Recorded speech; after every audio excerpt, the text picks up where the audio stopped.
Oh, well, I mean, I'm really excited to talk about, obviously, the video that I made. Oh, wait, we're already live. Go ahead.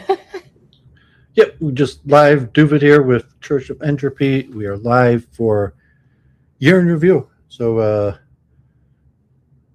week in review, I stopped doing over a year ago, due to various personal reasons, state of streaming, and I'd done year in review, week in review for almost a year and a half on my own after doing weekly with Jennifer for probably over 3 years. So then a change of schedule. Jennifer reached out, or she had her appearances on Modern Day Debate, and we still keep in contact, and our various research or things overlap. And considering bringing back, at least a month in review. So if you're doing a year in review, state of research, streaming, different topics, and potential guests, I will even just put the link in the chat. Sorry, got the echo there. So if anyone wants to join on, so happy holidays. I'm going to pin that. And if people want to come on and give their year in review of kind of what they've been up to, at least for streaming, YouTube streaming, the type content they watched, or if they're a content producer produced, and plans for the future, maybe minimal takes on various issues. So year in review is not really going to be for takes on all sorts of things that happened over the year, or political commentary, be more meta, maybe specifically related to research. And I'll talk, God forbid, Duvid's continual identity crisis. The difficult streaming is a difficult thing. We're just talking with Church of Entropy, in terms of viewership. Streaming is very difficult.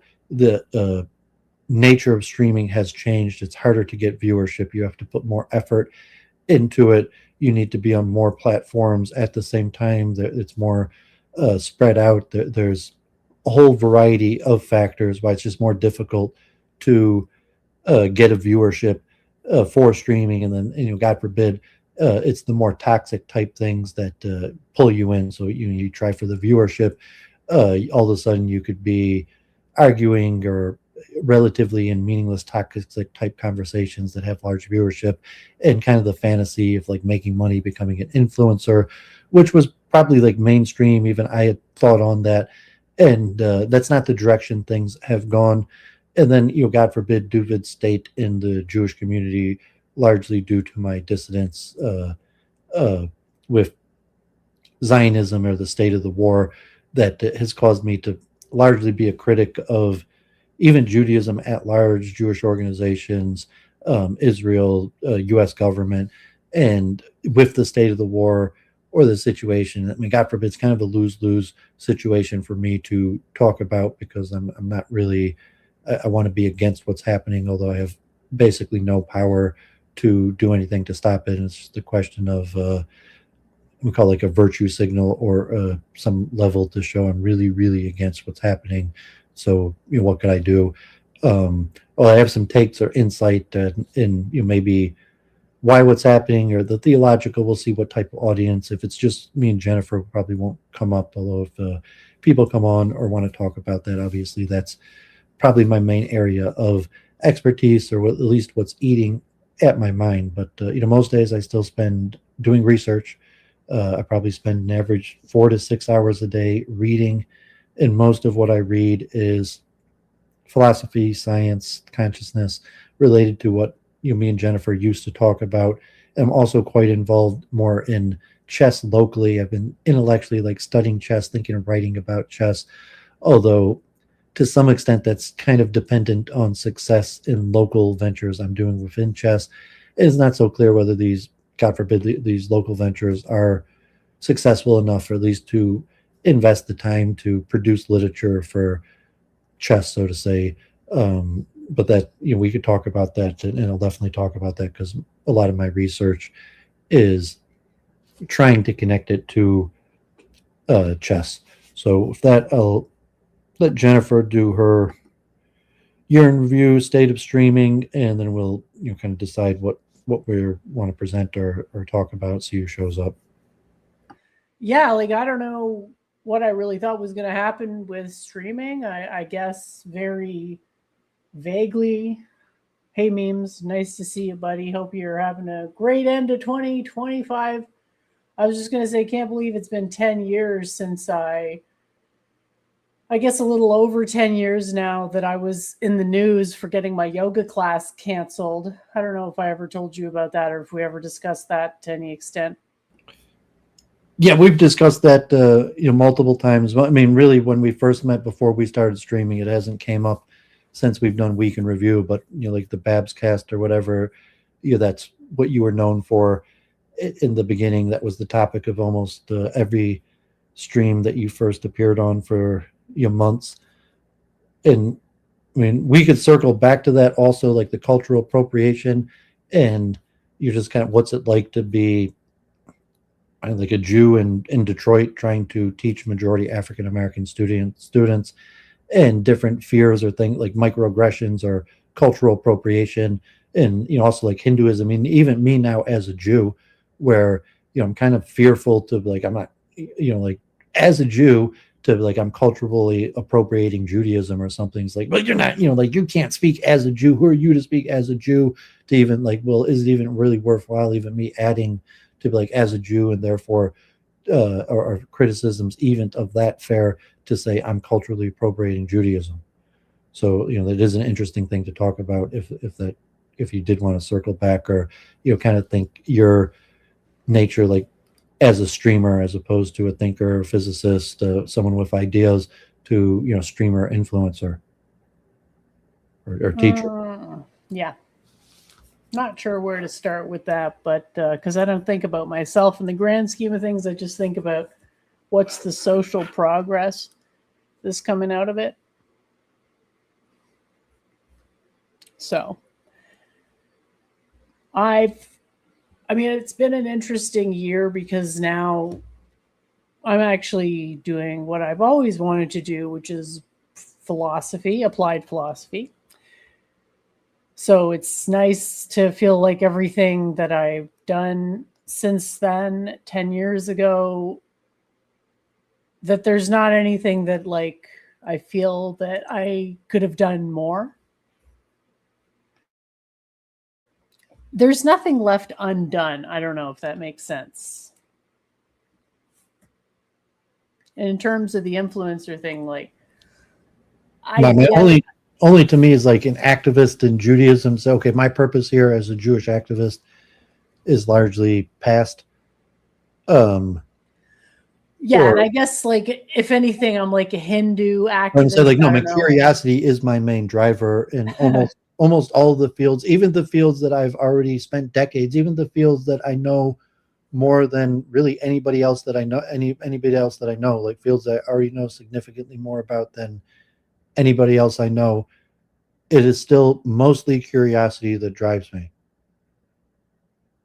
And just I want to know the truth. I want to know. And even streaming, like mostly out here to learn, to dig deeper into things, to find other people. So I'm not even really fathoming what you even mean. Like you've done what's needed to be done. Social reform.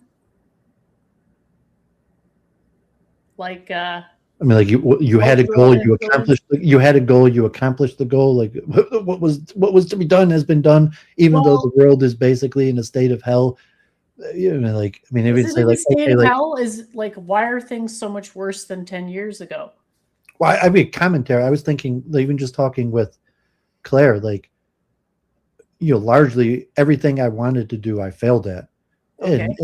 And it's like, well, duh, like you can't predict the future, and even like I knew better, and that really those were just the hopes in my head. Like the Bhagagavad, I was never attached to the result, so I took my providence as is, and so all the things that I failed in, it's okay, like I tried, and I moved on, and God runs the world. Even if I don't really understand why things happen, like I still take that larger lesson. in terms of streaming, what I thought was going to happen to what actually happened, my plans versus what actually, and the adaptation of my plans, like like a chess coach, like obviously, like you got plans, you got to constantly be adapting them and shifting through the plans. But it's like I'm mostly here to dig, to learn, to try, and like I like teaching. Saying when I first start, also it was my failure to have children. It was some sort of impulse, like a paternal impulse to teach, and my failure to have my own children to teach. That I also volunteer or teach chess or different things, but that's what I know a lot about a lot of things, and no one really wants. I don't have a venue in real life to just kind of ramble, and so it turned out streaming, I could just ramble about things I found interesting. I found an audience. I keep on doing it as long as people enjoy hearing me ramble. But even the rambling, it's more to perfect my own knowledge about what I already know, or to offer some use, benefit to other people by sharing what I know. Yep. So you're like having a hard time imagining succeeding. Yoga? Yeah, so I felt like I already succeeded when I got the QMPT, which was before my yoga class got canceled. I don't know. If you're claiming like the QMPT is so important that like the success of that means that everything else you've ever done in your life is successful. No, it's only important. No, hold on a minute. Hold on a minute. It's only pause. It's only important insofar as number one, it's important to me. I thought it'd be important to other people, but it wasn't. But I still proceeded to teach people stuff. And what ended up being important to people was AI, generative AI, which I was part of the conversation for. And that I feel will bring us into was that like a better future than perhaps any human could, including myself. That's like the people who feel like they're part of the Trump movement because they saw he was going to win. Like they were from the people. They were from the people that predicted he was going to win. So now that they've won, they're part of it. In the sense that like you saw AI was going to rise, and therefore you're part of it. Well, maybe if I'd written a thing on my blog about Trump, it'd be the same thing. But I've written 2 articles about it, explaining it in a way that people are very, like, people forget quickly. Nobody understood this stuff back then. Yeah, I made it make sense. And even what people have applied is mostly they don't understand any of it. So I feel like, yeah, the success, that was the first success, was the QMPT. At the time, I thought it was all I would ever need, because I figured, people are going to see this and their faith in God is going to be restored. And Para Brahman, everyone will just like want to worship. It just seems like Brahman. Incorrect perception of reality, because like AI is incorrect. AI is not your tool. AI is somebody else's tool that you're using. And you might understand how the people who are creating the tool that you're using are doing, or wrote articles, or predicted it, or understand it. But at the end of the day, it's not your tool. It's someone else's tool that you're using. Someone else owns it. You're just using someone else's thing. It's not yours. Like there's no connection between you and AI as understanding a tool that someone else created and lets you use. So I don't see this connection. It's not your AI. It's someone else's AI. It's just a tool that you use. So how does it work again? It doesn't matter how it works. Like it's someone else's tool. Someone else. You didn't create it. You don't have, like, I'm not logging into your site to use AI. Like you don't own it. You're not like a billionaire who's making the money off of it's you. Like you're like me. You're an intellectual. You understand how things work. You saw the direction. Maybe you wrote or streamed a little bit about it, and now you're just a person who might like, okay, you could stream, you have some insight on it, but it's clearly not yours. Like it's owned by other people. It's ran by other people. It's ran out of mainframes that you have no connection or ownership to. And maybe that's like my still Judaic financial understanding. Yeah, I think you got to learn to you pick do not and choose. own. Someone actually owns AI. It's not you. You got to pick and choose with these massive rants. You might own the QMPT. Like if you haven't filed the patent. I haven't even gotten anywhere. But like certainly you don't own AI. Like there's patents, there's ownership. It's not you. You're just someone who has insight on it. Yeah, just keep telling yourself that. So anyway. So you're arguing, you're saying like, no, you actually own AI? I'm saying that there's this weird coincidence where I wrote an article about it and then all of a sudden a bunch of people understood it. And if you want to think of that as a temporal causality link, then be my guest. Even if that was the case, even if you were the first person who ever thought of the idea and it could be concisely demonstrated that it still doesn't matter because someone else, unless you're suing on a copyright infringement, you still don't own it.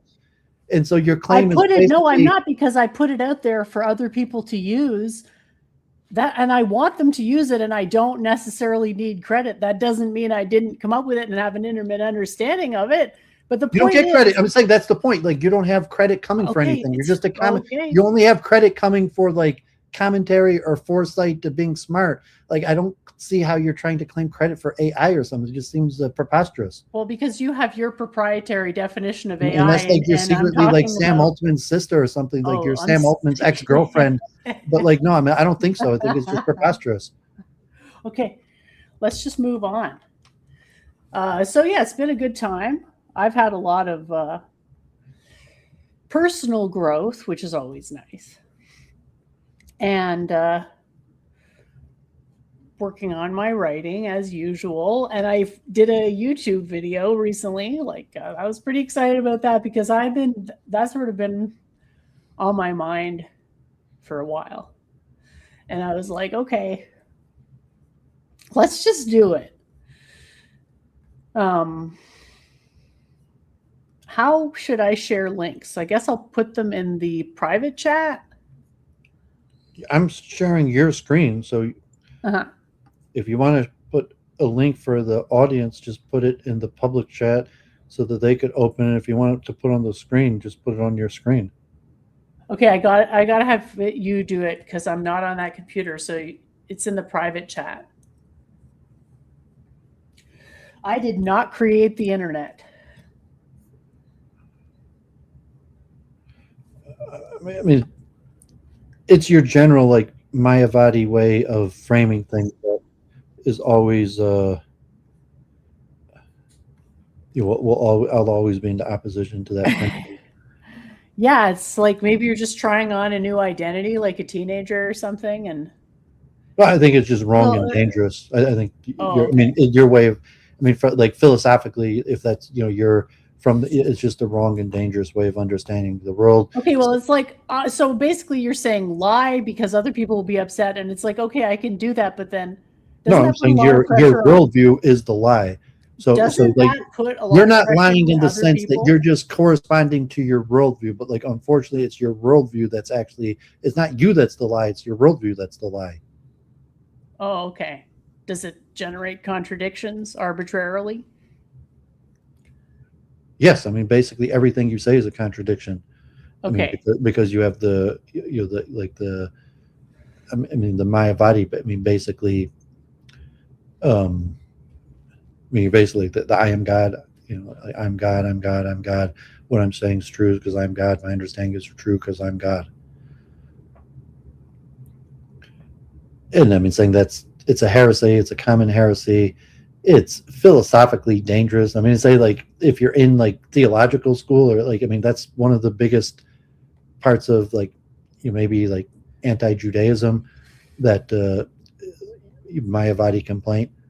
But I mean, if it relates to just something like within science, it becomes just preposterous. Like, I mean, you could be a mayavadi, but then if you're trying to be in the realm of science or philosophy, it largely just perverts or corrupts opinions on everything. Because I mean, like I said, it doesn't matter what you think.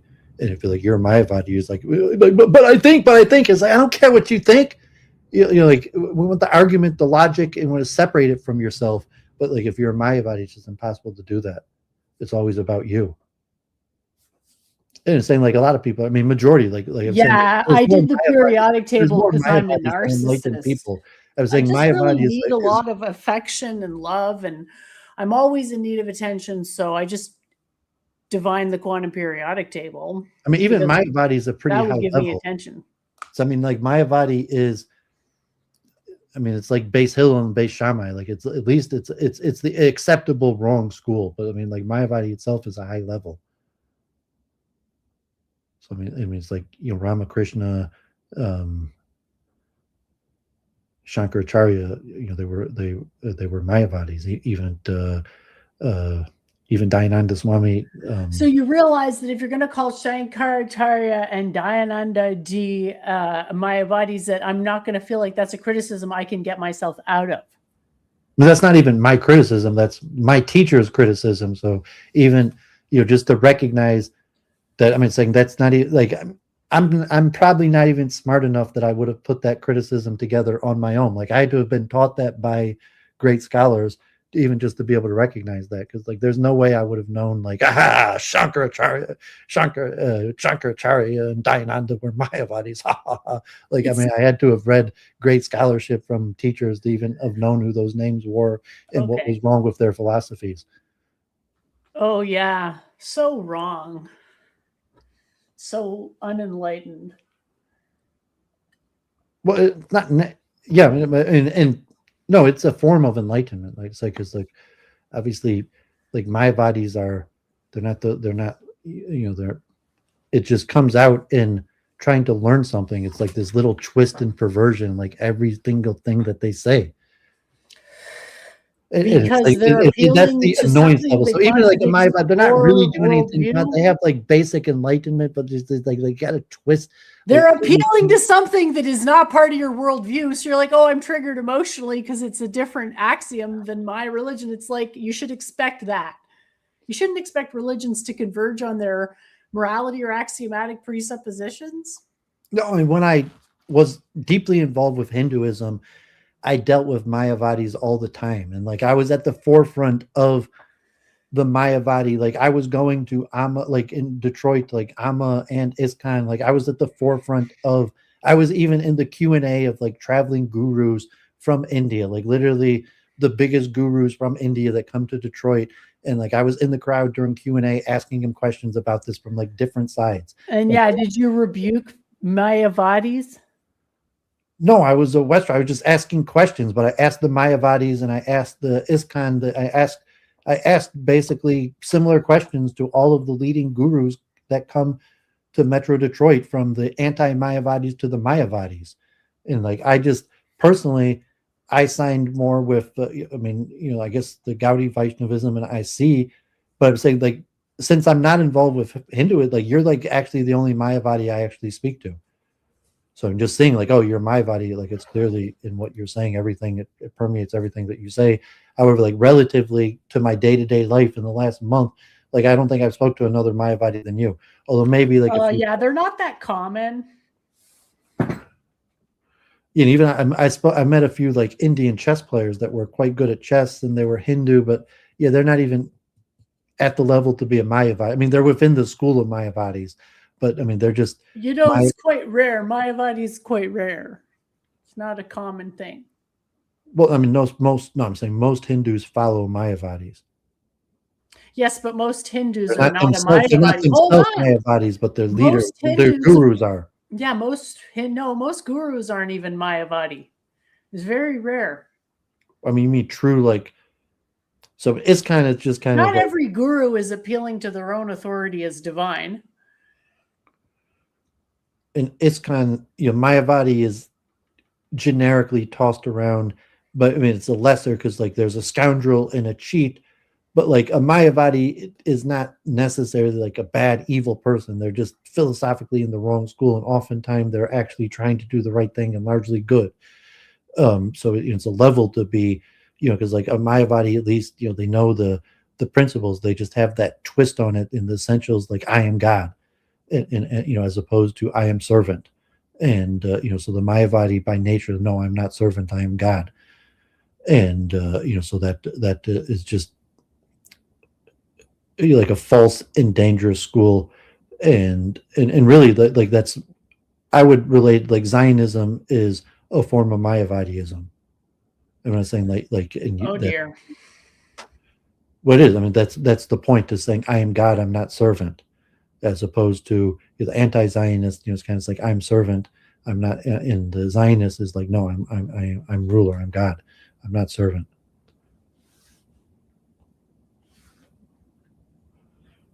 But I mean, just putting that out there, that was our. So let me share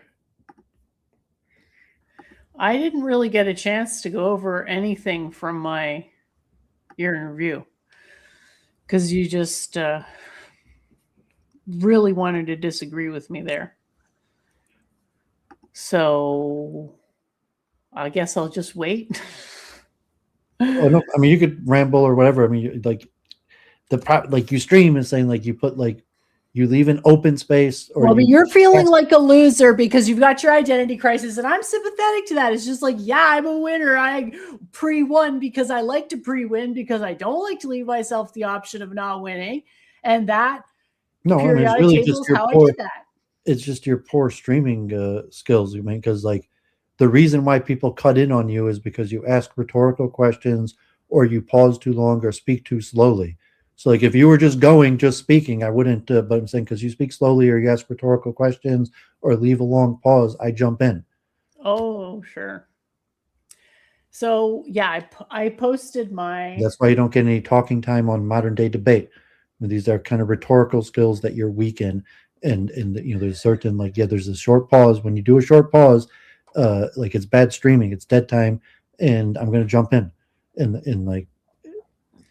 Well, then count on more dead time because I'm going to be fucking distracted by you jumping in. It's just I going could to make mute it and just worse. let you go, but then also like you ask a Well, it rhetorical might be an question. idea to give me a set amount of time to give an overview. That might be an idea because I was just trying to go for like a 5-minute overview kind of thing. I find no But problem.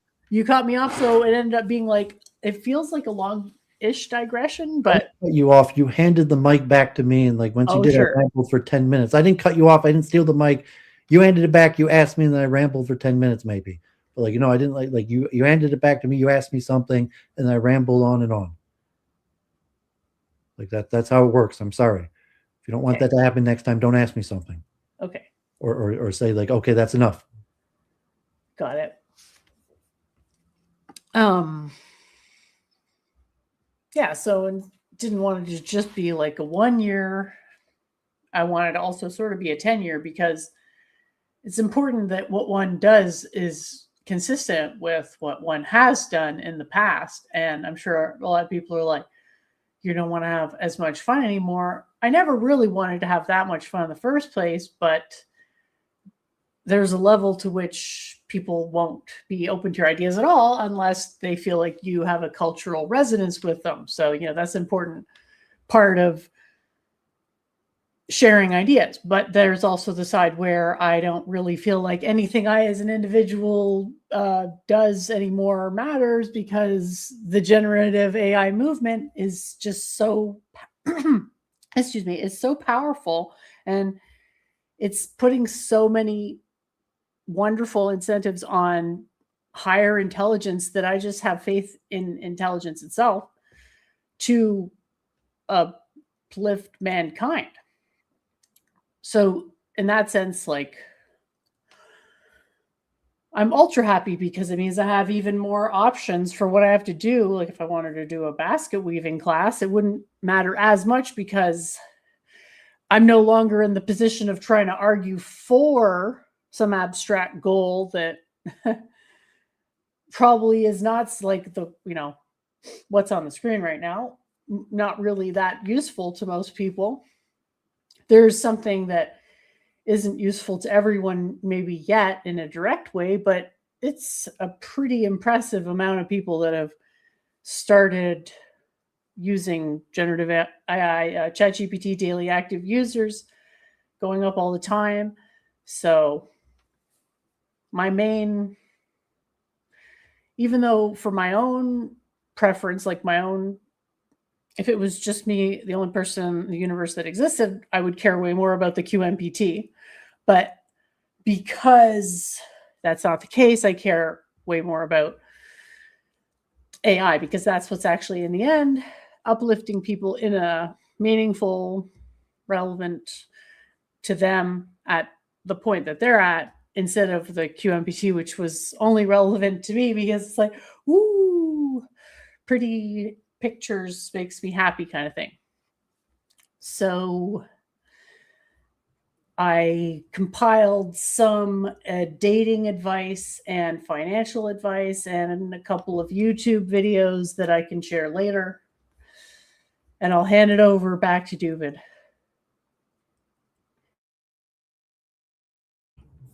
Okay, yeah, I mean, streaming has become very difficult and testy because, like, and often you want to go about it strategically, where you're really just strategically sharing or talking about a few things, and it's quite dangerous to share yourself because it's a dangerous world out there, and anything you share about yourself, you can and will be used against you for possibly identity theft, violence, whatever, and especially the current toxicity where there's so many cultural issues. And the most interesting thing is people's view on controversial issues. So the more you stream, the more you get drawn to giving commentary on controversial issues. And then for credibility, you need to open up about yourself. And so the cultural war basically turns into the actual war. So you have in today's battle, like where things are actually being decided on the battlefield through violence or other means, where the popular streamers are once again leading movements that are on the ground. And so like the intellectuals, the levels of leading, you could ignore that completely and just be like, I don't have opinions on controversial topics. I'm not, trying to lead or sway people's issues. And really that's like gaming or like Mr. Beast or entertainment, just like non-political, non-controversial entertainment. In the intellectual realm,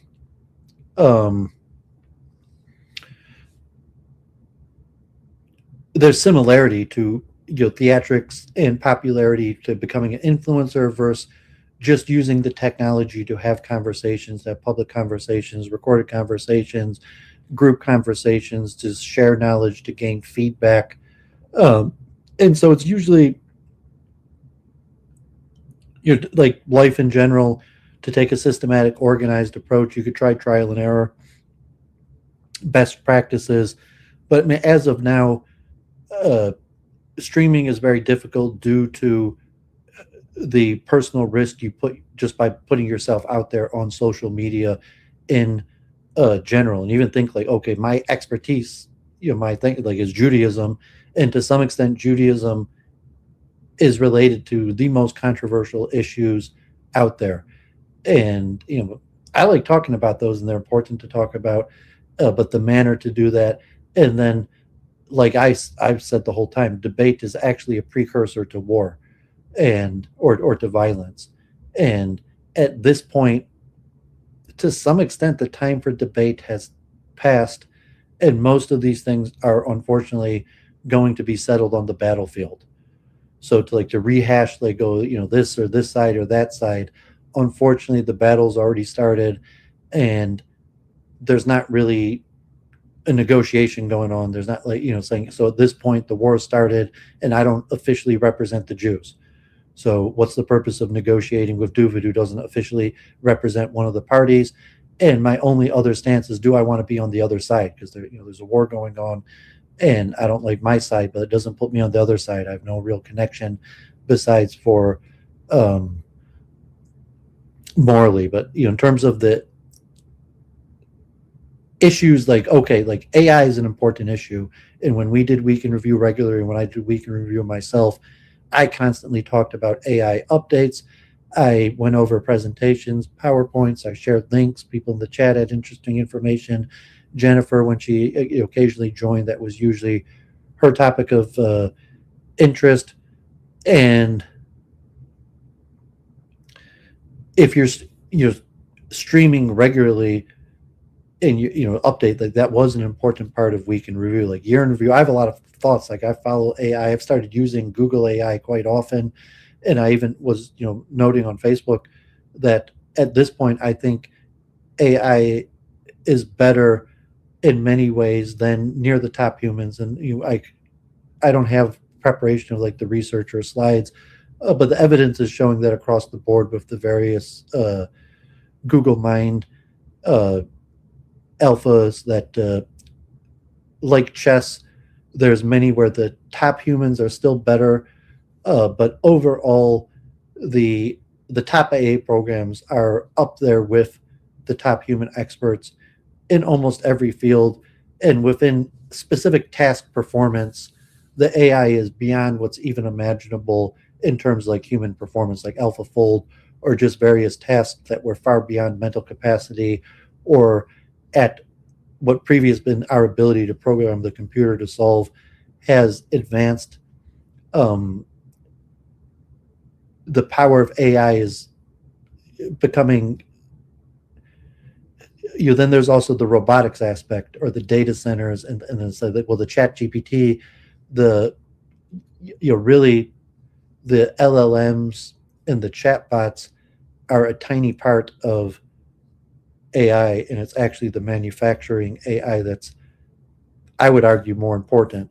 But it doesn't matter to the masses. Like there's going to be some AIs in the devices like automobiles, but how things are made doesn't really matter to people. But there is the factor like, well, the AI is going to the conspiracy theories, the technocracy, messianic dystopias with disproportionate wealth and control in like the factor, like, okay, like I'm still at my business, I'm selling now like Blu-rays, and I talking with my dad or something about patents and copyrights. So like, okay, you might like a movie or know a movie, but like someone owns the copyright, and like you could like John Wayne, but like someone owns John Wayne. And even like conspiracies like George Soros or something, like owning Taylor Swift or something, like there's conceptually ownership. And then AI, what is AI? Like AI is a physical product, and the physical product is owned by people. It's not owned by even the government. I mean, there might be some, but you're talking about network servers, data centers, and even in Michigan, it's complicated politics. Even in my Southfield, Michigan, they're building a data center related to AI. University of Michigan, they're building a data center in Ypsilanti related to AI. And there's pushback. There's people protesting the data center. There's a question of, but at the end of the day, like there might be some level of AI where you could maybe program your own AI, you could code, but even that, like AI even requires like special chips that very difficult to make. So I mean, you got to think in reality, like I said, like most of the startups are wrappers on ChatGPT, I think. Rappers. Yeah. So like taking the output of ChatGPT and modifying it. That's what a wrapper is. Oh, but I mean, if you mean economically, like a professionally, or just I mean like software, like a literal software wrapper. It's a concept from software. A wrapper. Okay, so they just call it rappers. Like so they're just calling the methods from ChatGPT in a derivative way. But I'm saying ChatGPT is actually billions of dollars of hardware owned by a company, right? Yeah, and When you use ChatGPT, like, that's not what I'm talking. I'm fine with that, but most of the AI startups are wrappers on ChatGPT. That was my point. Yeah, I'm not sure if you're calling them AI startups is accurate. If they're wrappers, that mean they're like software attachments. They're not AI. Then they're using they're not the actual AI. They're taking the AI and doing something with it. I mean, you might call that AI startup, but I'm saying like they're not doing the AI. They're taking the AI that someone else is doing and then doing something with that. Milk chocolate's not milk. They're taking the milk from something else and making it into chocolate. It's a marketing term. They're not going to change it. I really doubt they're going to change it. Yeah, I mean, they're probably not. But just in that, but I'm saying technically, what's going on in the sense, like, yeah, I mean, someone gets milk from cows, and then a milk chocolate company probably buys the milk from a milk producing company. They don't milk their own cows, and relatively there might only be 2 or 3 main companies that produce milk, and then there's probably thousands of products that take the milk and put it into something. And AI will be the same way, where there's only a few companies that actually do the AI because the AI is owned and the AI is very expensive, and requires countless billions of dollars of hardware and infrastructure. And what people own is, like the web pages or the what's done with that information. And I mean, yeah, I would expect that. And then even saying like the algorithm, if what's you the acting like what I was saying didn't make sense. No, I mean, I guess what you're saying, I'm not saying what you said is not making sense. I just was explaining why I would phrase it differently, at least for clarity's sake. And it makes sense that the business people would phrase it the way you said it, or that's what it's actually called. But I mean, just to intellectually understand, at least at my level of interest, to just understanding what's going on or how you could use it. And if you want to question, yeah, there's going to be a different point too that I don't know much about, but how you could make money off of this. And you're saying like, yeah, like maybe like Jennifer could make her own rapper and become a billionaire. I mean, it's, I don't know, billionaire, but maybe a millionaire. At least centimillionaire. Well, I mean, start with just something profitable. I mean, how easy is it to make a rapper, and then how do you monetize it? And if it's like an app or something, like an app that uses ChatGPT and then markets something to a customer, I mean, I doubt I'm not going to create something like that. It's interesting. Like maybe if I had a bigger network, or like if memes or someone popped on and like that was what they were doing and was looking for a partnership, I could see that's probably a place that might be the future of good business. There might also be. I was watching this interview with Paul Allen from Ancestry.com, not the Microsoft one, and Iced Coffee. And actually, I thought he was the Microsoft one, and I watched, but he was a little bit interesting, anyways. But he was talking about the Paul Allen for Microsoft or himself, and saying the best innovators, creators, just think about what they want to exist and doesn't exist, and then try to create it. And if you get big enough, then you could fund and facilitate other people also doing that. But I mean, in essence, you have to see what doesn't exist, and then whether it's creatable. And at this point, like, okay, like creating AI is extremely difficult. It takes billions of dollars, data centers, as where a rapper, the AI already exists. So it's just like some people are claiming. So the guy, Paul Allen on the Iced Coffee, was claiming, and I haven't done enough research to think much about it, that it could be like the creation of the internet, or even more so, where there's going to be just countless ways to create companies, web pages, become an entrepreneurial, just using what AI produces, in the sense like like if called like a web page, where right when the internet came out, that the first person to like create a web page selling something was going to become a millionaire. And there might be some space for AI where like the first person to create a wrapper that does some specific useful function will be able to like create an app and become a millionaire. And there might be millions and millions of possibilities of ways that people could find some insightful way to create a wrapper using the AI that millions of people will benefit in their life. And so like I could see that coming. And actually I think that is probably even more likely than the dystopia scenarios, although there are certain dystopian elements that are likely to come, and that's going to be the surveillance. I don't think there's any way possible that the AI very, very quickly, and really already, is going to be immediately used for surveillance in certain areas, in aspects of life. It's just going to be, you're no longer going to be able to sin and get away with it. And the computer will be able to figure out what you did and catch you. But I don't necessarily think that's dystopian. So I think Jennifer and her rapper, and like the Paul Allen, and the millions and millions of rappers and entrepreneurs, in ways that life could be made a little bit better by it, are likely. And then if the rappers they're only referring to language models.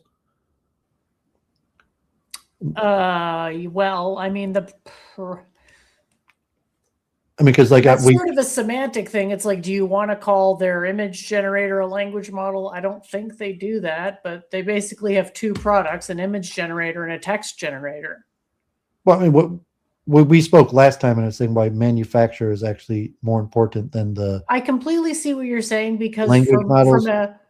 from a Like in terms of financial the hold on a rappers, minute, from a financial perspective, it probably your definition of AI is much more relevant, and because for the progression of humanity. I mean, for the progression of automation humanity in totality, the manufacturer is more important than the language models, because I people, don't think it's more important, but I can it's more see important for your why. common man, because the people don't need to know how things are going to be made. But your average person, whether like they use a large language model, they will benefit from the new technology, even if they don't understand how it's made. I think individuals will benefit by feeling good and happy that they can get smarter and have a culture where intelligence, marginal intelligence, is highly valued. No, I mean, I don't see any connection there where marginal value intelligence is going to become more valued. Because a person plus an AI can outperform anything. Yeah, but that's not likely to give you value in society. It's more likely to give you monetary gain. So the people So who, what? But the society values the more important one because it informs how people are feeling. yeah, but there's no longer like a collective society to value. They're just mechanisms largely to monetarily reward people. So it's not like, anyone's going to notice like, oh, we did that, and collectively reward the person. Either the person finds out a way to become monetarily rewarded, or they don't. And so the AI, like the wrappers, basically AI is going to be attached to every single device. And like I said, like your microwave, your radio, every single component of your car, your washer, your dryer. Like on the internet, the most you find that in pricing. I see that in eBay, but like where everything now has um, AI generated pricing, where they adjust the price to maximize profit based on current supply and demand, and that's done by AI generated algorithm. And like basically everybody's doing that, but everything in terms of information is eventually probably going to be tweaked by AI, and then every mechanical device that you interact with is likely also eventually going to become tweaked by AI. And like, so that wrapper component of exactly how is AI going to tweak your microwave or something, as opposed to, I don't know, somehow your stove and your microwave AI is going to make it more efficient instead of like reading directions or cooking and what temperature you should put it at. The stove, the microwave will figure out on its own and do it better than you could program it, or at least guide you or give you recommendations. And that's already here. It's already happening, and you're going to see it in more and more things.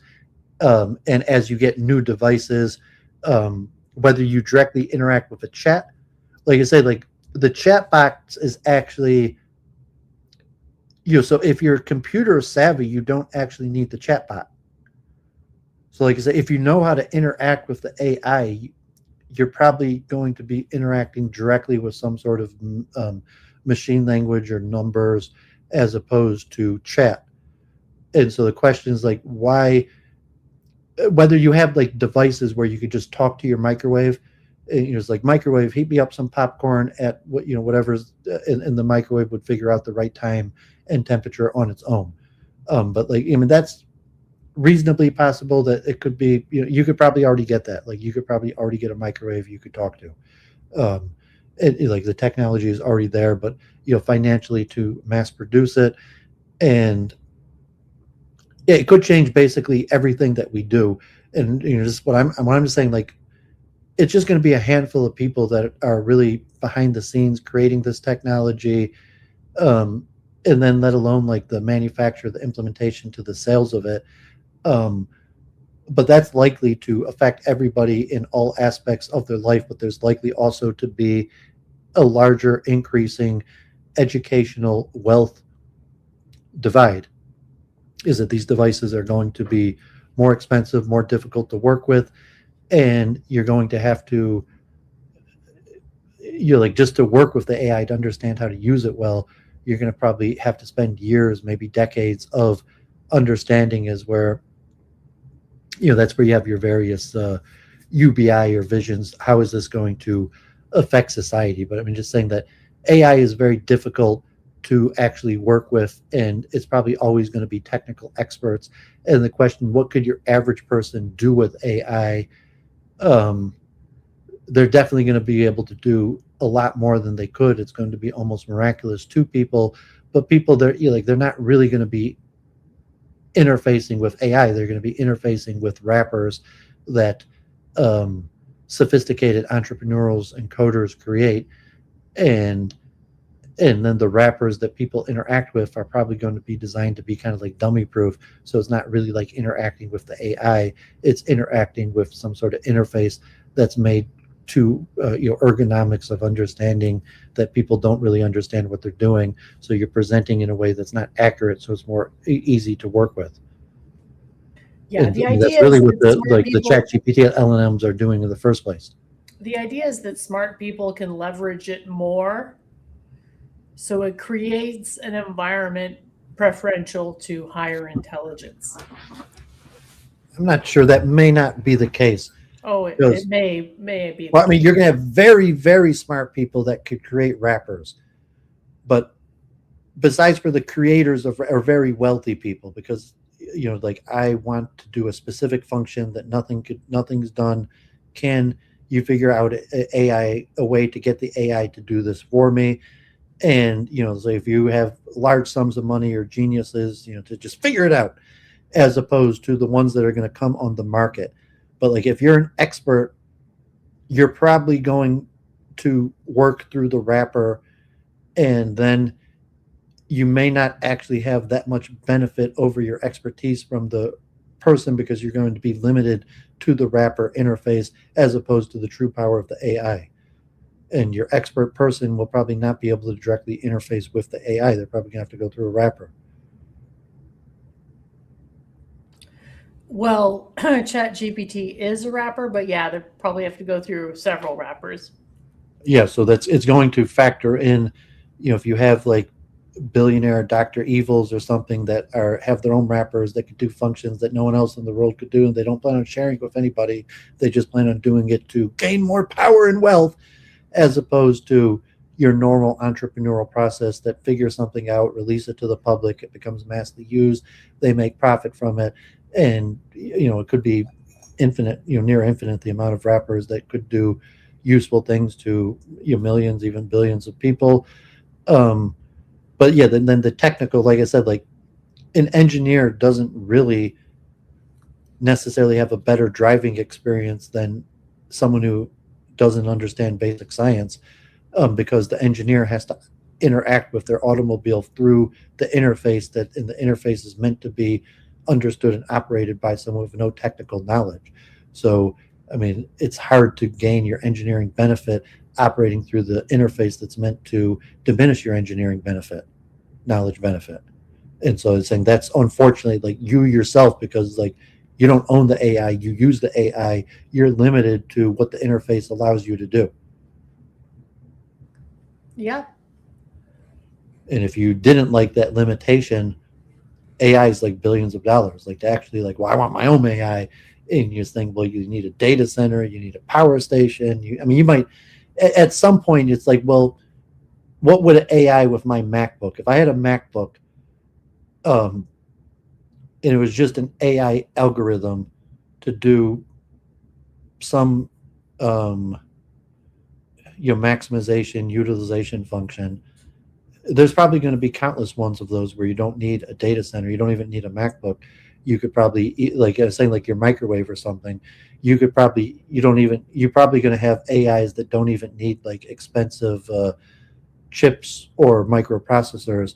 You could, like the optimization AI that will eventually go in all household appliances are. It's unclear what those are eventually going to be. Are they going to be $10 chips, or are they going to be $100 chips?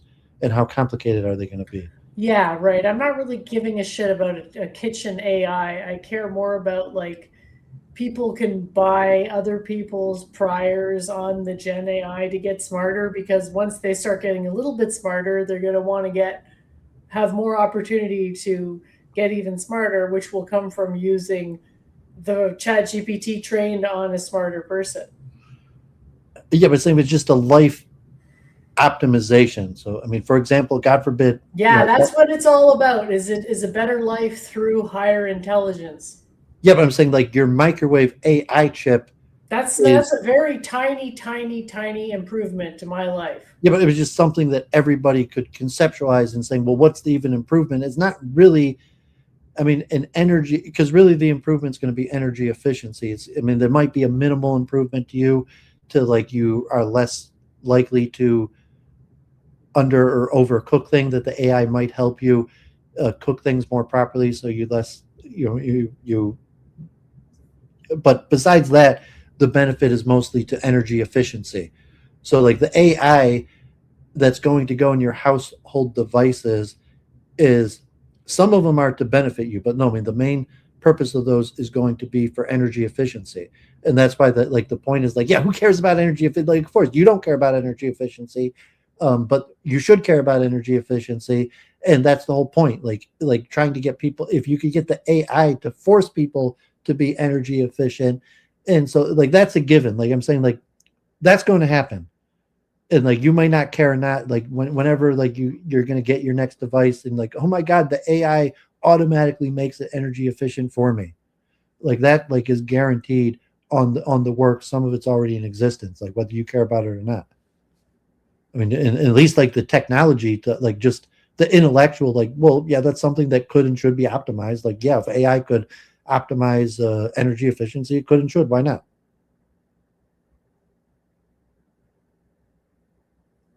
Or like, no, you're against it.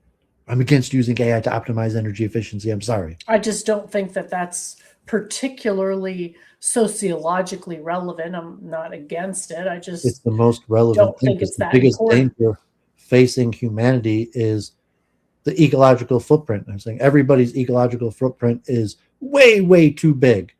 And almost nobody is making serious efforts to minimize their ecological footprint. I mean, saying it's the unfortunate of everything happening in the world, that the biggest danger to humanity is being ignored, and that's the danger to the environment. Because like boomers, older people, they're more worried about nuclear war or what man is doing to fellow man, as opposed to what man is doing to the environment.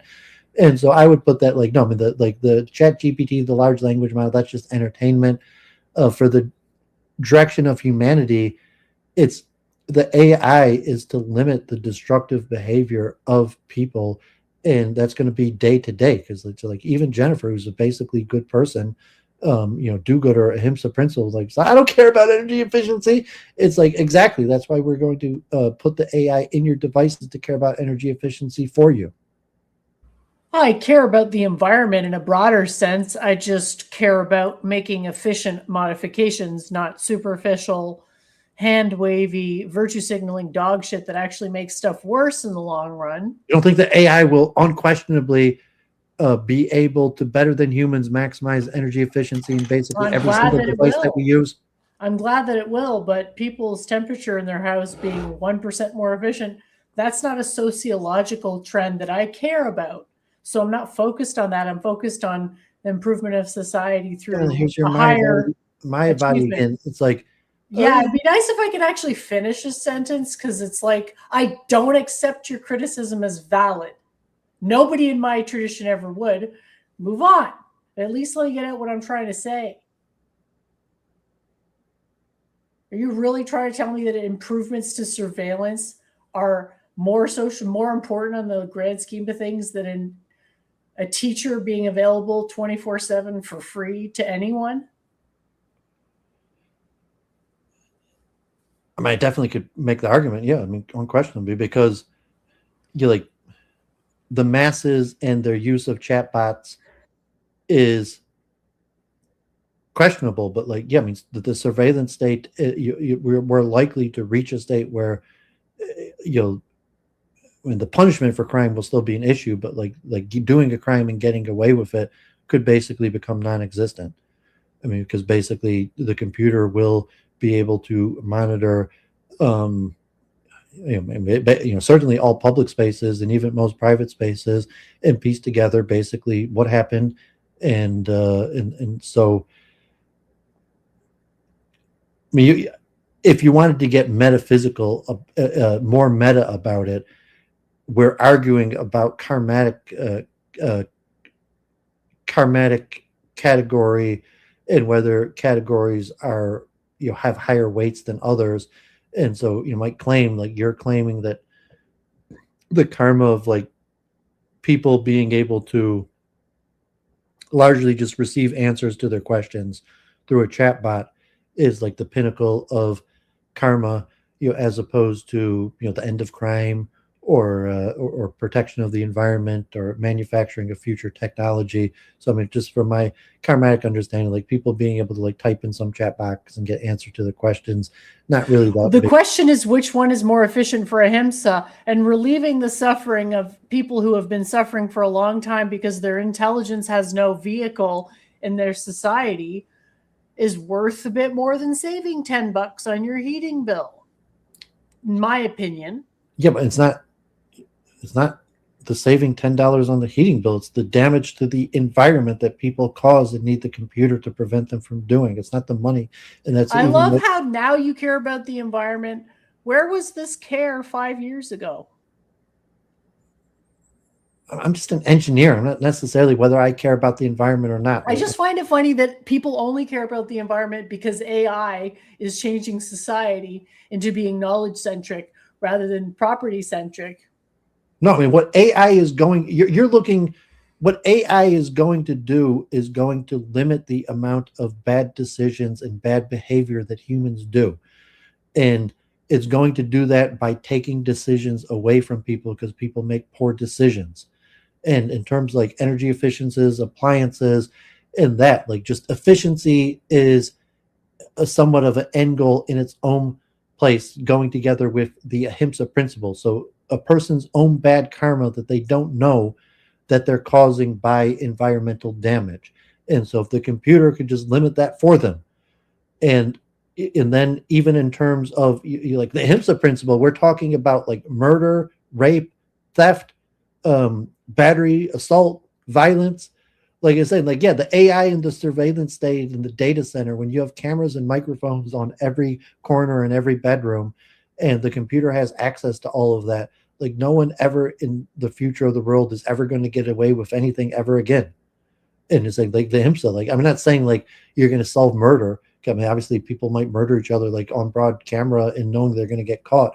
But like relatively, like from the ahimsa principle, like certainly AI and like the data centers and a future surveillance state could potentially like eradicate, things like murder and rape.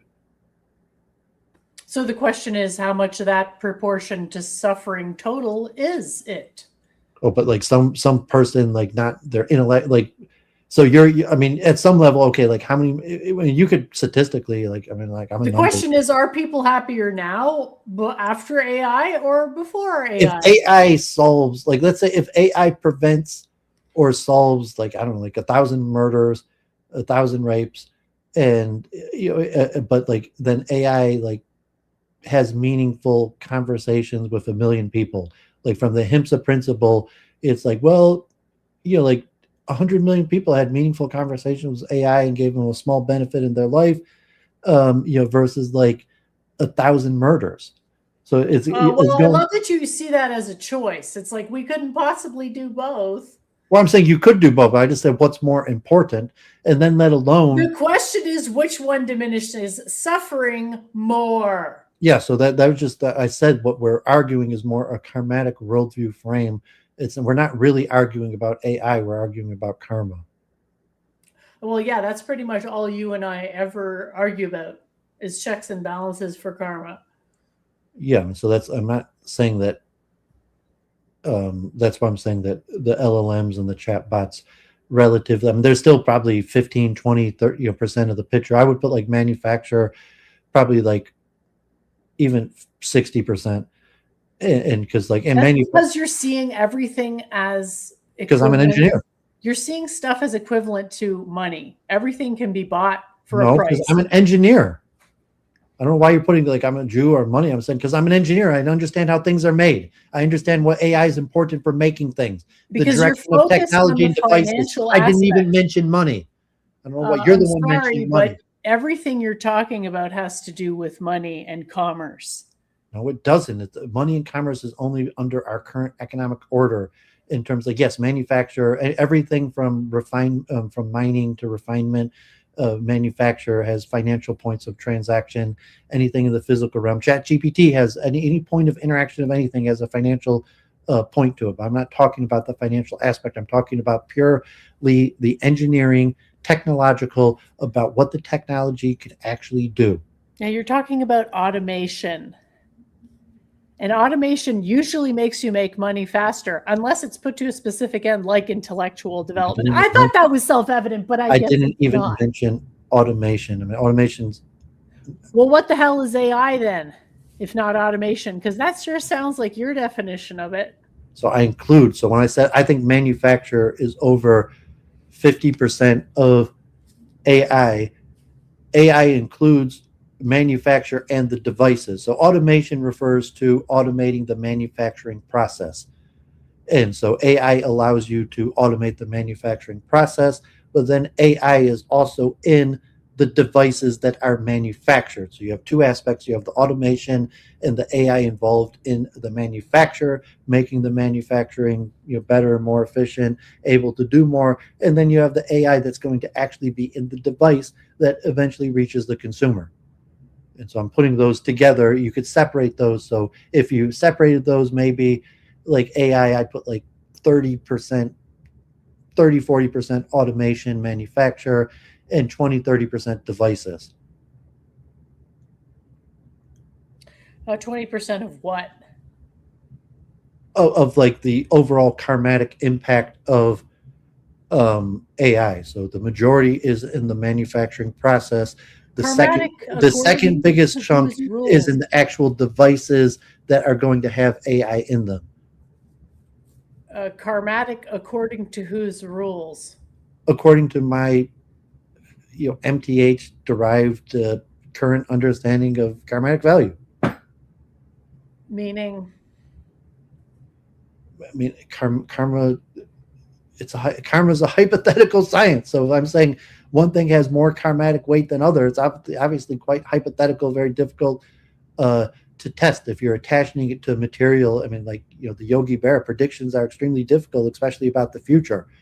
But if you're looking to say, well, a lot of these things are current, and we have a few years now. We've had this same argument for a few years, and there's been dramatic, unexpected advances in both in across the board, from automation to devices to computers, programming, and chatbots, LLMs. And the one out of all the automations that I thought was actually going to benefit society was ChatGPT, because it's like having a teacher and a doctor in your pocket 24/7. I mean, it's also maybe, it's like society has changed from top down. As an engineer, saying like, well, society is engineered, and then people follow how society is engineered. And so from that engineering perspective, you could also, like, a financial society is financed and owned, but even not from a financial. It's all models. It's all models. But if your first model is not right, the other models you layer on top aren't going to be much good.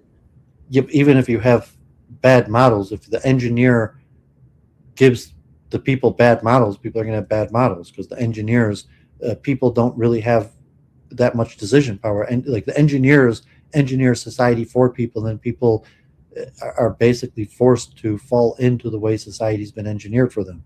Well, in the land of the blind, the one-eyed man is king.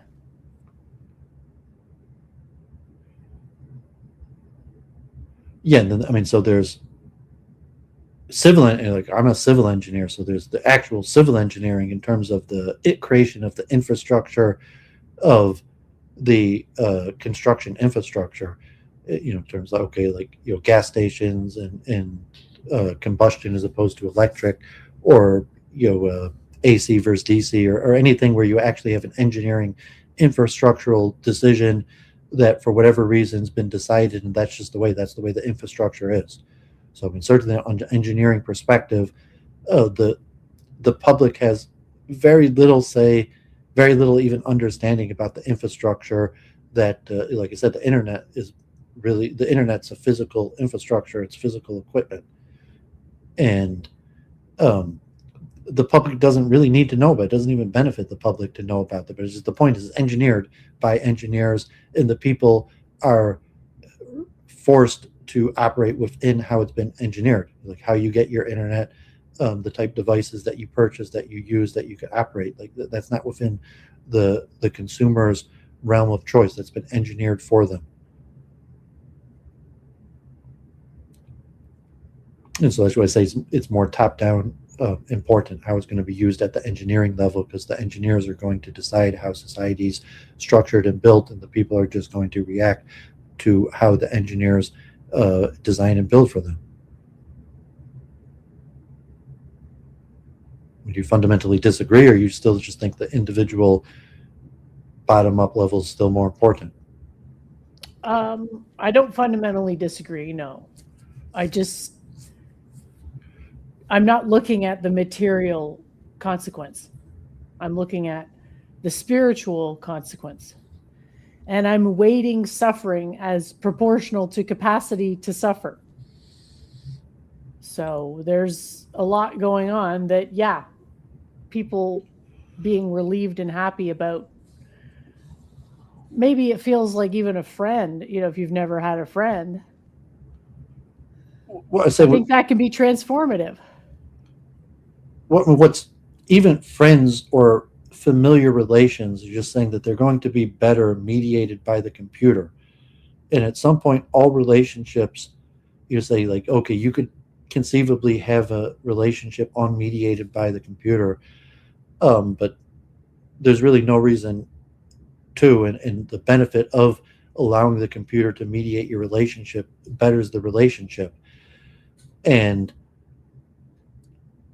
even just to understand your own personal karma of the level of effects, like, okay, we're humans and we're social animals and we operate within a society and families, but we also interact with technology. And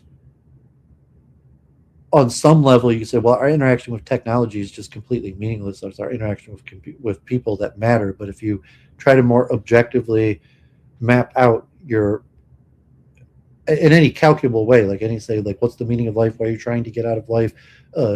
Goals, accomplishment.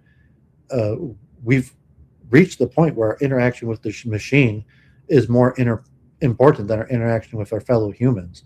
And it's especially that point because you're better off relatively already forcing other people to only interact with you through the mediation of the machine, because the machine is your best protection mechanism to useful interactions.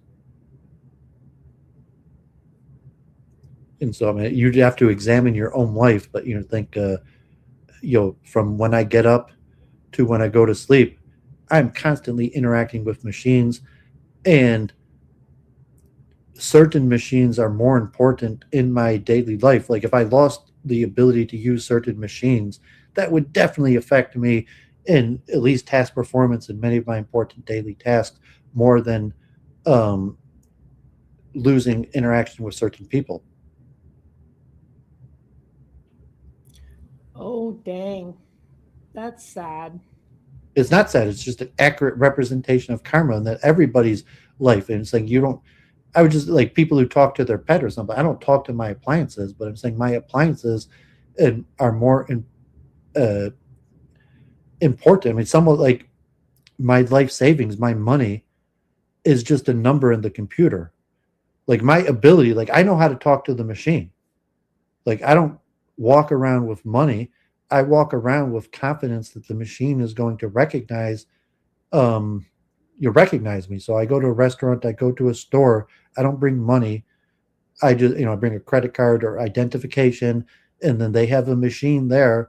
I don't talk to, right? When I go to the grocery store, even if there's a cash register or a person there, that's not the important point of interaction. The important point of interaction is between me and the machine that transfers the money, makes the payment, that verifies that I have the ability to pay for, and then actually pays for what I purchased. And even like I used automatic checkout mostly, like when I go shopping or like the gas station.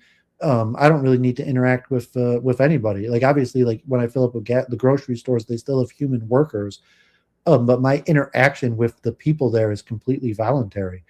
And it doesn't mean that like people don't matter, but I'm just thinking in terms of like my daily functions when I need gas or I need groceries, it's more important to me that the computer works than that people work.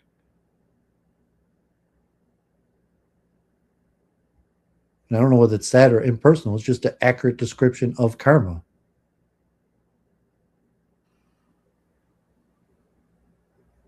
Got it. Yeah, you're looking at it from the perspective that you got to stop people from doing bad things, but I want to encourage people to do good things. So I really actually think trying to stop people from doing bad things doesn't work. I think it's actually counterproductive a lot of the time.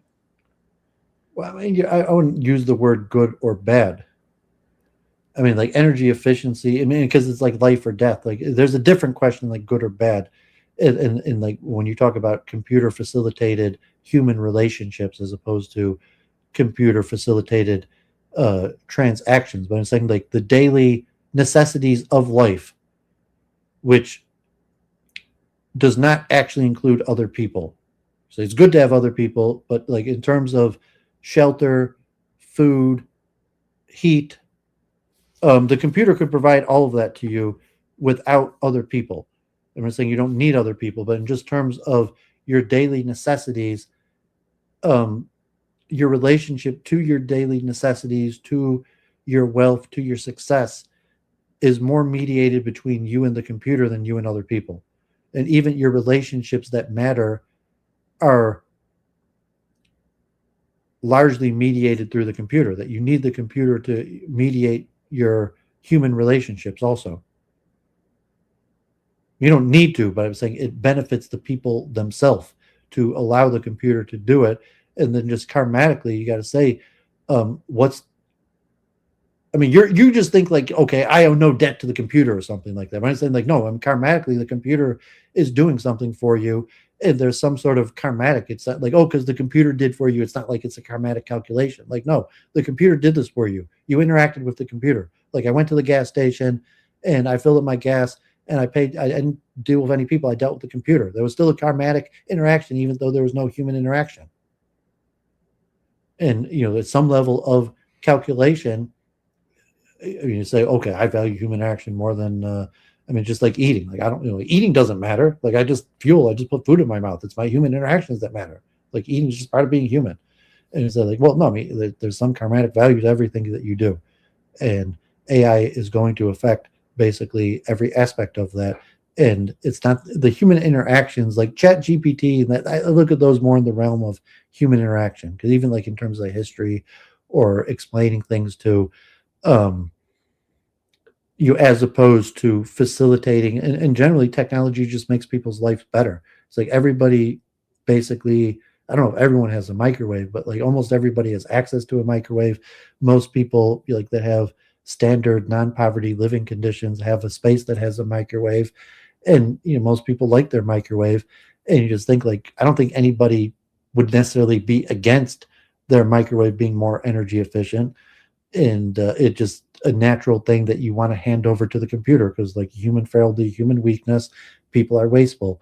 And so the surveillance state is different, because like just like cars, energy efficiency, making the gadgets work better from the computer as opposed to our manual operation is different than the like the law and order, where you're actually, and the computer is not really going to, there's a level, okay, was the computer going to prevent people from doing crime?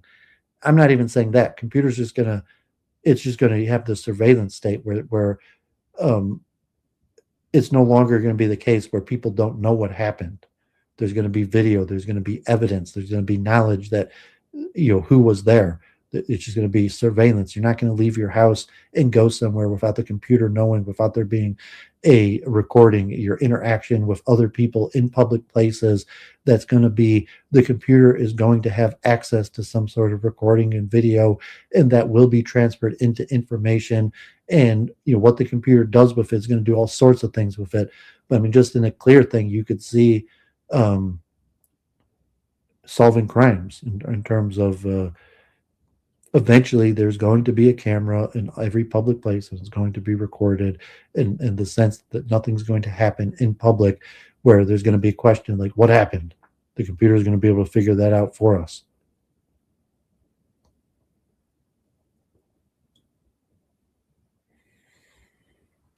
And I mean, don't have to be like comparison. Just like, okay, you want to talk about ChatGPT? I like ChatGPT. I'm using Google AI.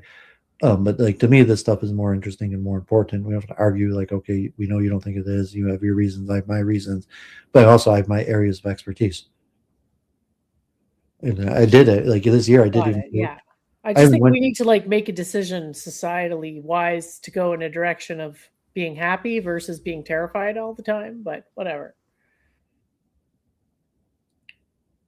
I mean, no, I don't see that. Like, unfortunately, like, society doesn't get to decide that. Like, you can't society like, let's be happy and not terrified. So you only feel comfortable when you're in a state of paranoia all the time. Well, I'm saying like it's a fantastical logical fallacy that the society does not. Society can't decide to be happy. Happiness is not decided by people's desires. You don't. Yeah, stuff's decided by desires, though. So yeah, being terrified is generally involuntary reaction. I mean, it says, I don't want to be terrified anymore. I'm sorry. Like, people are terrified. It's a reaction to perception, a perception of a threat. Yeah. So if it's accurate, you're saying, well, just stop being a threat. It's like, no. Like, I'm a man. I'm violent. Like, I'm a threat. Like, I don't play well with others. So you're paranoid because you're violent. Is that right? I'm paranoid because I project other people's intentions and motivations from my own intentions and motivations. And when I look in the mirror, like, I potentially see a cold-blooded killer. So when I look at other people, I see potential other cold-blooded killers.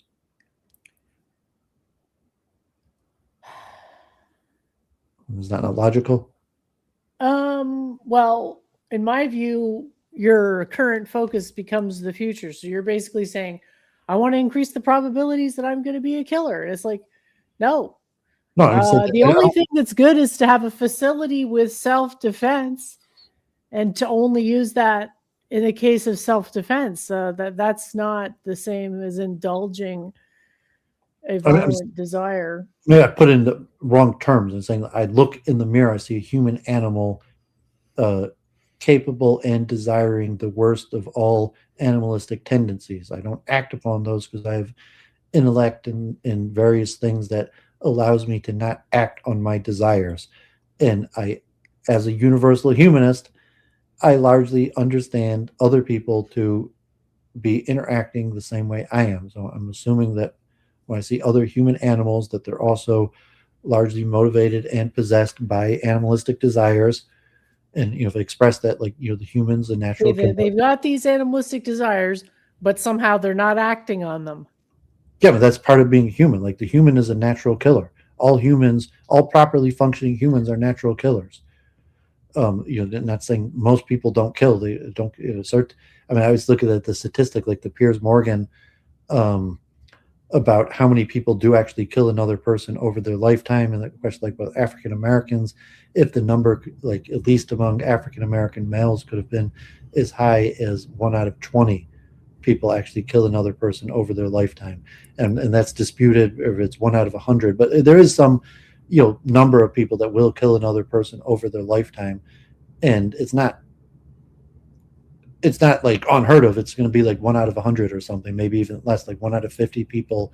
If like all the people you met in your lifetime, there's going to be a handful that killed somebody over their lifetime, and it's saying that's not an abnormally, that's a natural function of the human animal. And the reason why it's not higher is because people did not act on their desires, as it's a natural human tendency when in any threat situation to kill.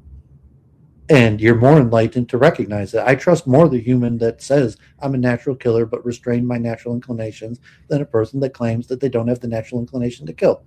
And I'm not going to argue that back and forth, but I'm saying certainly that it's just an understanding of karma. When you are we a human animal or not? If we're a human animal and it's universal, it's just naturalistic. All people kill.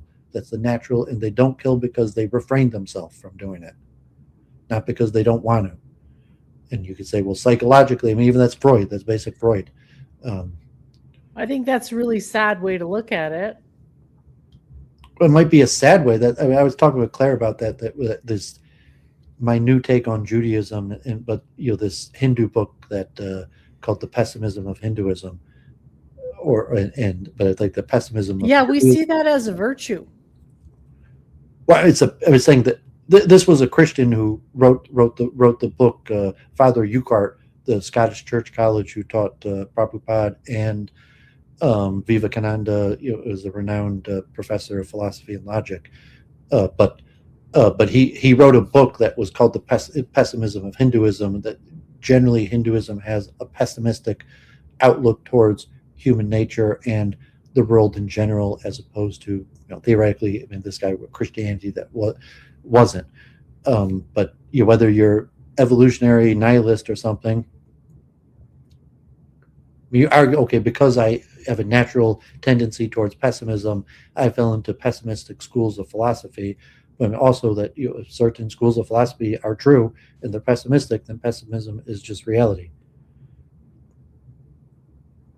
And to presuppose anything other than reality is to guarantee failure. Well, I say it's one truth. I mean, you have the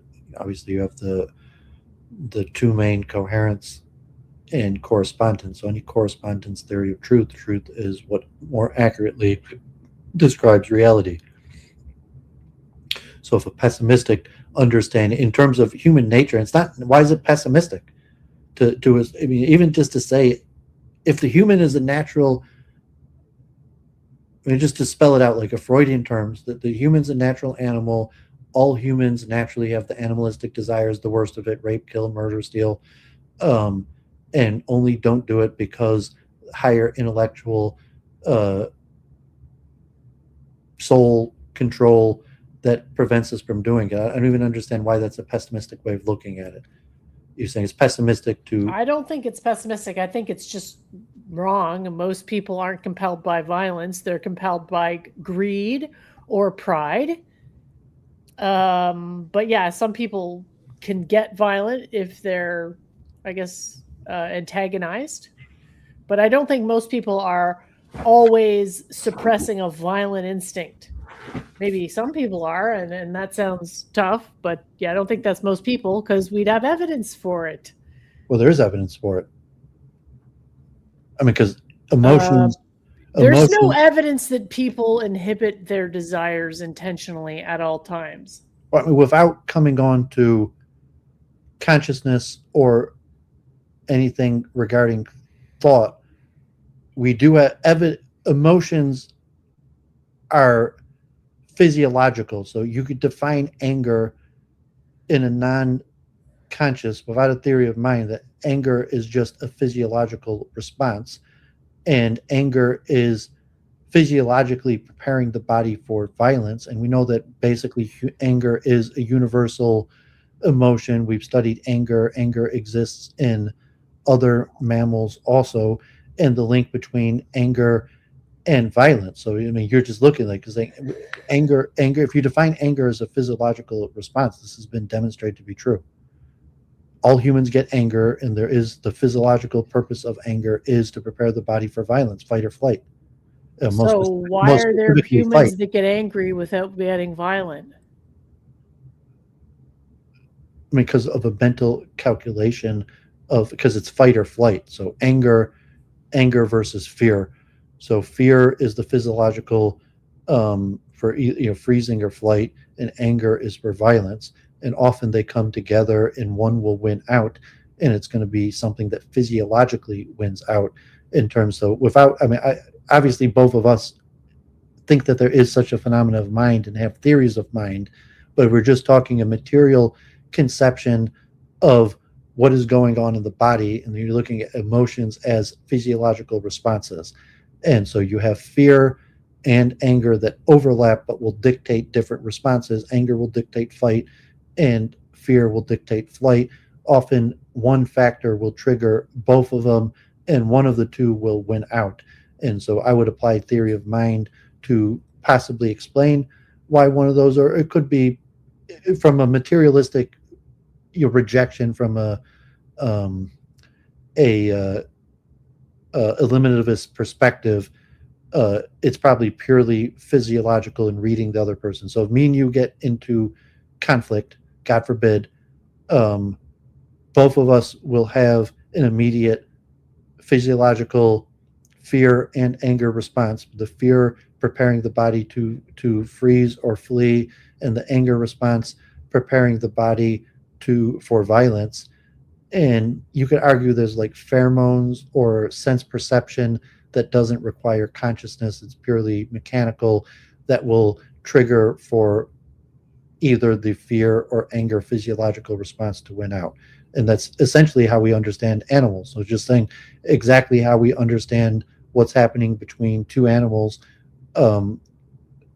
and tying emotions to physiological responses and action, you could do that with humans. And you could actually physically confirm it, because like I said, anger and fear are have physiological definitions, and those physiological definitions have strong evidence that the physiological definition of anger or fear is in preparation for the body to do a certain action.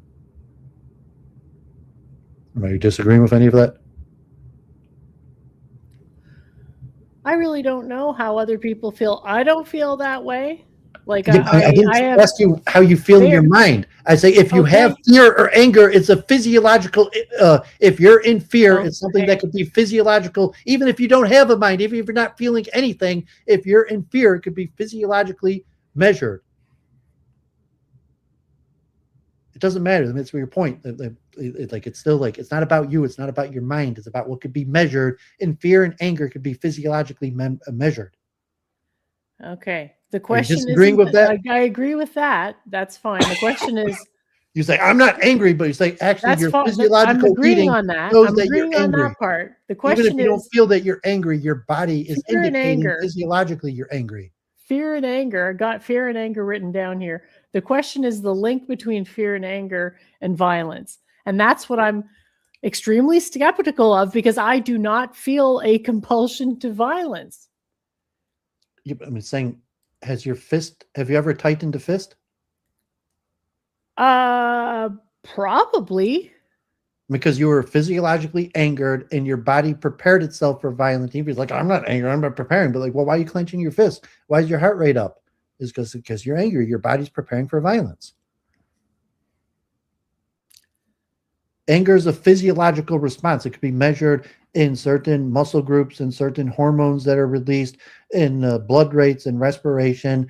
And saying there's a very close crossover between fear and anger, because one is fight, one is flight. It's saying, so if you're angry, maybe your fist clench up, or maybe you tuck your head down like you're preparing to get punched, or you change your stance. And it's saying it's something that like body language is how, and not just body language, because there's also physiological, where you could measure hormone and heart rate or various things. But even just body language, if you're in a threatening situation, you come to Detroit and you get out the airport, and 20 feet away there's some crazy guy yelling things, violent things, and you don't know what's going on. Maybe just some crazy guy, maybe it's no worry, maybe it is.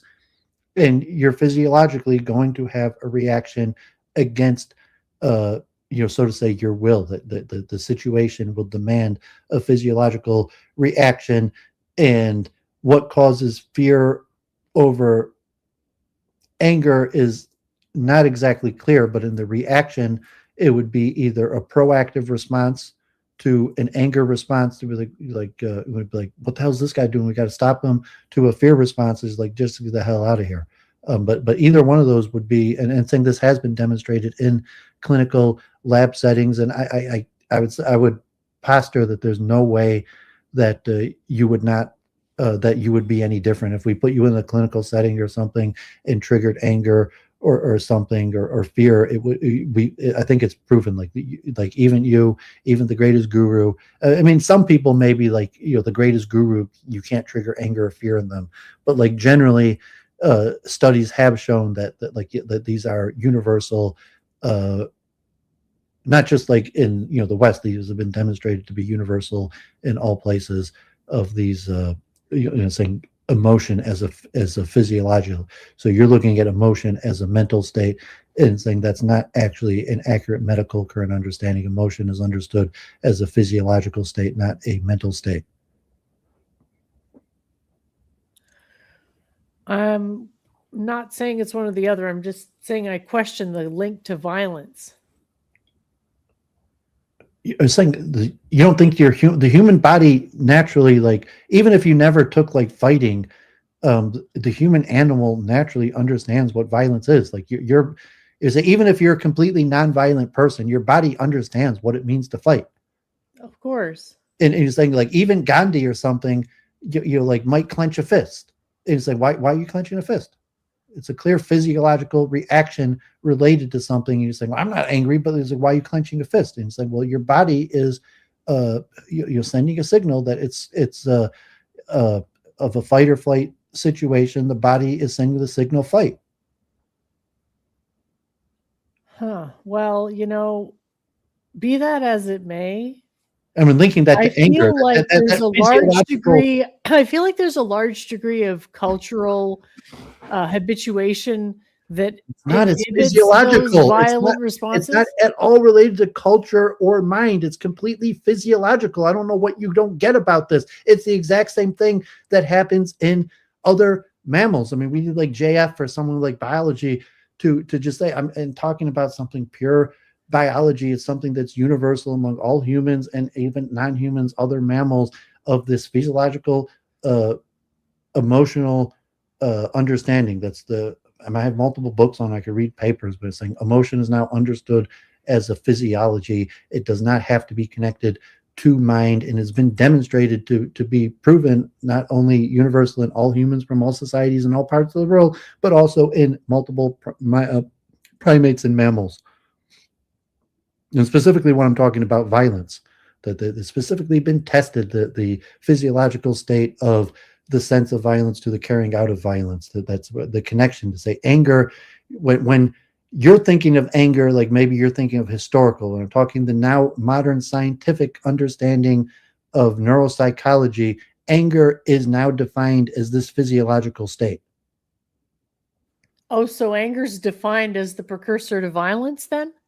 The physiological state that causes your body to send signals to prepare for violence. So if you think it's a mind, so if you're an eliminativist, whatever's doing it, sense perception. Sense perception triggers something. You smell pheromones or see something, and it triggers something. Your body automatically, physiologically prepares itself for violence. That would be an eliminativist perspective. That's why it explains it's a common thing between humans, mammals, and primates. If you're taking a more cognitive function, it's still going to be based on sense perception, but then there's going to be some sort of cognitive component of how you approach just be like, if a rabid dog appeared before you, even right now, like God forbid, like you're streaming from your phone outside, and God forbid you notice like 5 feet away from you is a rabid dog.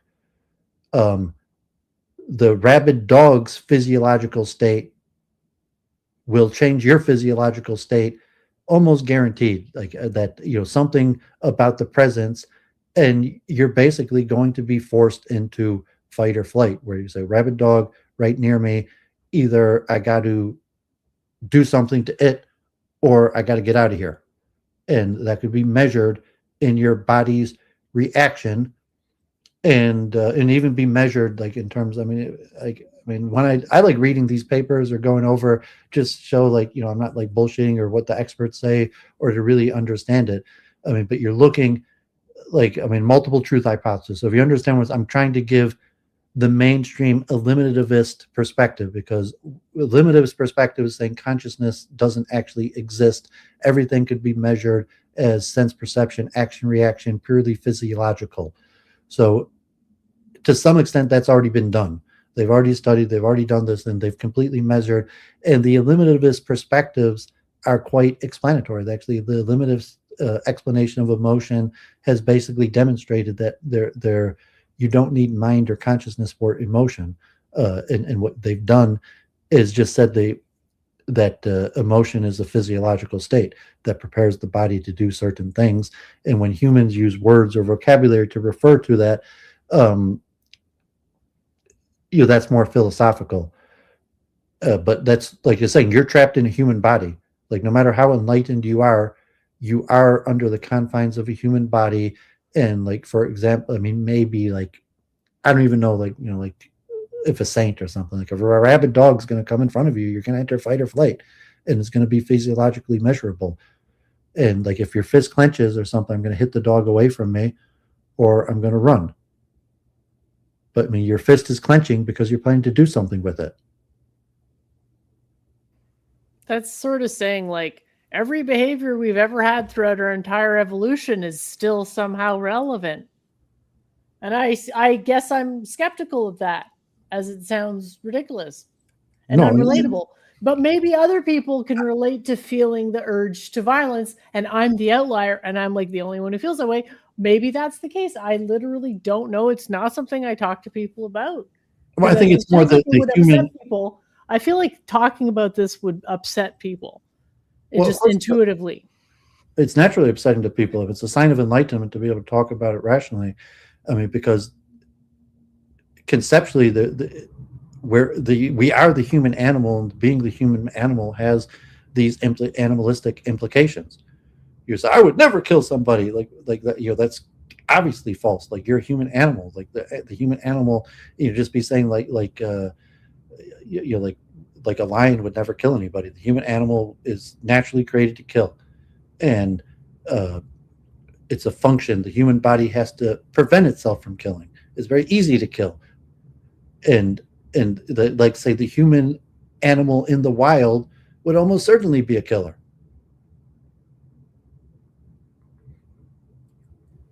A killer of livestock? Or are we going to go animal husbandry here? How far back? We going back to the ocean? Well, I'm referring specifically to the killing of other humans. But I mean, obviously from like a Jain pure ahimsa level, humans have to kill to survive, whether it's vegetables or animals or God forbid other humans. But like, just to survive, you have to kill. You need, if you wouldn't use like, oh, I killed some vegetables to eat, but in essence, you have to kill vegetables just to survive, let alone if you're a meat eater. And the necessity, really, it's entropy. Saying it's just entropy necessitates that man kill to survive. And you could have a level to be like, well, killing, vegetarian or how you eat your vegetables, it's a lesser. Are we counting eating vegetables as killing? Because this is just like, now a cow is a Patrick Bateman tier. No, it's like it's your dumbassery. Like, it's unquestionable that eating vegetables is killing. Vegetables are unquestionably alive before you eat them and dead after you're done eating them. There's no question. Like, you say, like, does it have a soul or what does it mean to kill? But there's no biological question that before you eat the vegetables, they're alive, and after you eat them, they're dead. Does that have anything to do with a person wanting to kill a person? It just means that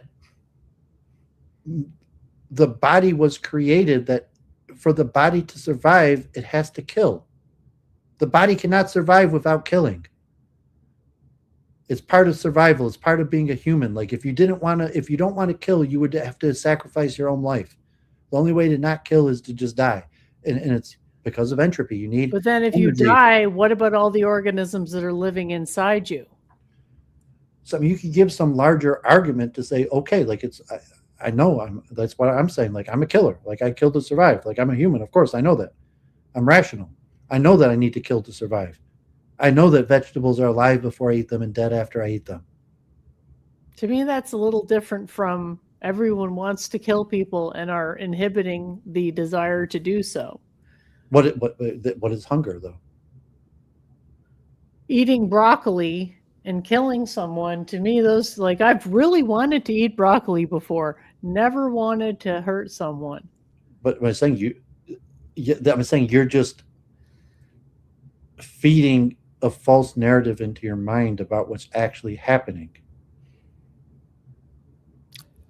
I mean, the reality like is you're consuming the reality. Like a lot of energy. That would take a lot of energy. I mean, I've been doing some working out and more diet and think I'm getting in pretty good shape now. But like so I'm really like, I forget. I heard someone say it on the stream and I've been saying it, but once you reach middle age, you basically have 3 options. Either you spend a bunch of time working out, you get used to being hungry, or you're fat. And when you're young, but basically you just have to get used to the pain of being hungry. Like if you don't, and you like working out, it's very hard as you get older. So you just have to just get used to being hungry, and it hurts. It's pain. Like there's a pain of being hungry, and it's constant. And in essence, the only way to quash the pain of being hungry is to kill. And I'm talking like the physical pain in your stomach, and that's just a factual, evolutionary, scientific way of looking at it. Well, it was just a piece of broccoli, but the point is the broccoli was alive, but you wouldn't eat a dead broccoli. You'd only eat a live broccoli. It wouldn't be food if it was dead. I feel like Sesame Street characters are about to walk onto the screen. No, this is basic Hinduism. And say like, are you purposely being dumb? I just hope you're not trying to conflate a desire to murder with a desire to eat broccoli, because that's what it sounds like. It is the same thing, and I'm not going to sign up for that because that's insane. It is. It's the hunger. It's the hunger. It's the animalistic. I must survive. And you're saying, okay, eating broccoli is not the worst crime in the world. Killing a piece of killing a vegetable, taking the life away, even killing, or however you're going to understand what you did when you ate a vegetable. But I mean, certainly you extinguished a life. Like maybe you're creating new life, but certainly like any eating of a vegetable is an extinguishment of that form in the form it was in. And I mean, from even Hinduism, you're required to recognize that karma. That's why you have to make an offering. You have to, like, you can't just eat something without offering it. In Judaism, you have to make a blessing, because there's a recognition of what you're actually doing. And eating vegetables is not a passive, harmless act. It's an act of violence. And it's saying it's just so naturalized when you eat. You don't think of eating as an act of violence, but like, yes, eating is an act of violence that everybody does. You have to do it to survive. Okay, so for me, the way I understand it is how much suffering it causes. Killing a person versus eating a broccoli. Eating a broccoli may hurt the broccoli a tiny bit, but then killing a person, that's terrifies them when they die and then upsets everyone that knows them. That's obviously not comparable. It is comparable. So, it's comparable in... They both cause harm, but everything causes harm. Acts of violence. Everything causes harm. So that's like saying, well, an eraser and a machine gun are the same. Well, not really, but only in a really limited way. No, because drinking water... I mean, at least according to James, like drinking water doesn't cause harm. What do I give a shit what Janes think? You want to just only focus on one aspect of logic? Disrespect for no reason. I care what Janes say, but like whatever. If I threw it out there, and even some form of Judaism, like you don't have to make a blessing on water, but I mean, saying there's a difference between drinking water or even salt, which is a mineral, and a vegetable. So the ahimsa, it's okay. There is some change, like obviously, like drinking water or salt has some sort of karmatic effect, but it's not ahimsa. It's not an act of violence to drink water or salt. That's not an act of violence. So it does change the nature of reality. It does have a karmatic effect. It's not an act of violence, as opposed to eating vegetables is an act of violence. This is just technical. It should be logical. I don't know what you're being arguing for this for. And like, obviously, I'm not saying like eating a vegetable is the same thing as killing a person. I'm just saying they're both acts of violence, and not everything is an act of violence. Drinking water or having salt is not an act of violence. Mm-hmm. I'm not sure if you made your point, but I see what you're saying.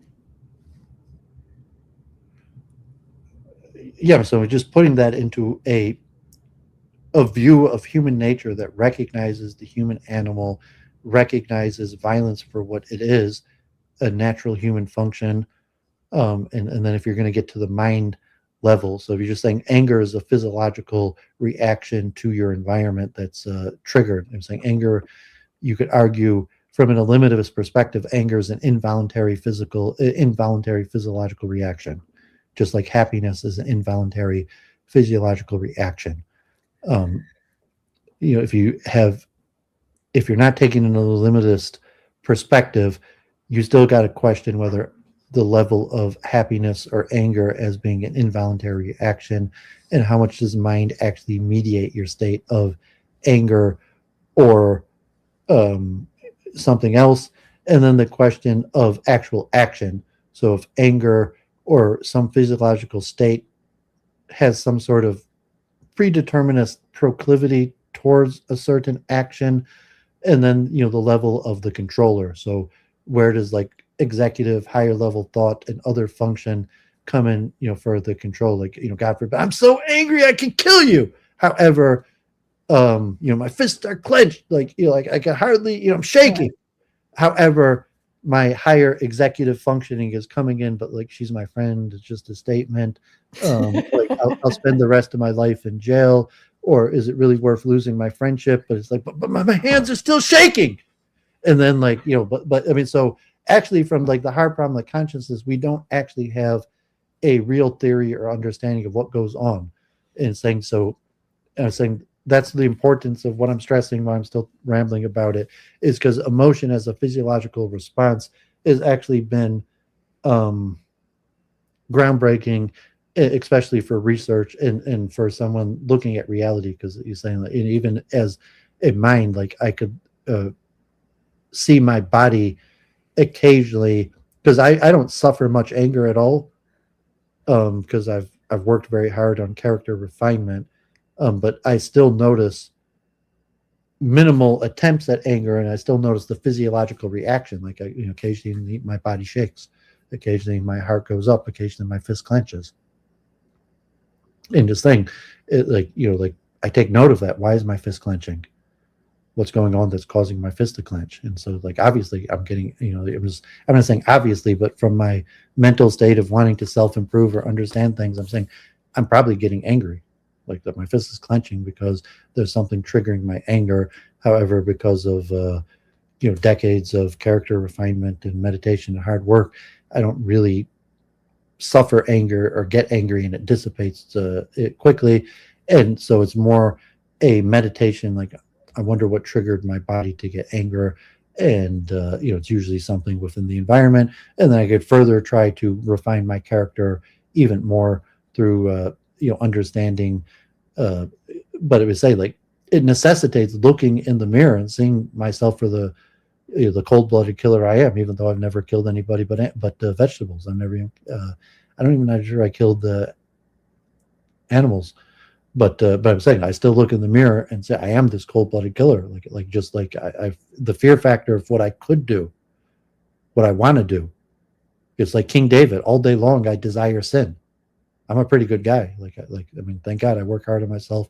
Relatively, I'm a pretty nice guy. But like I know what's happening in my own mind. In my own mind, like God forbid, all day I desire sin.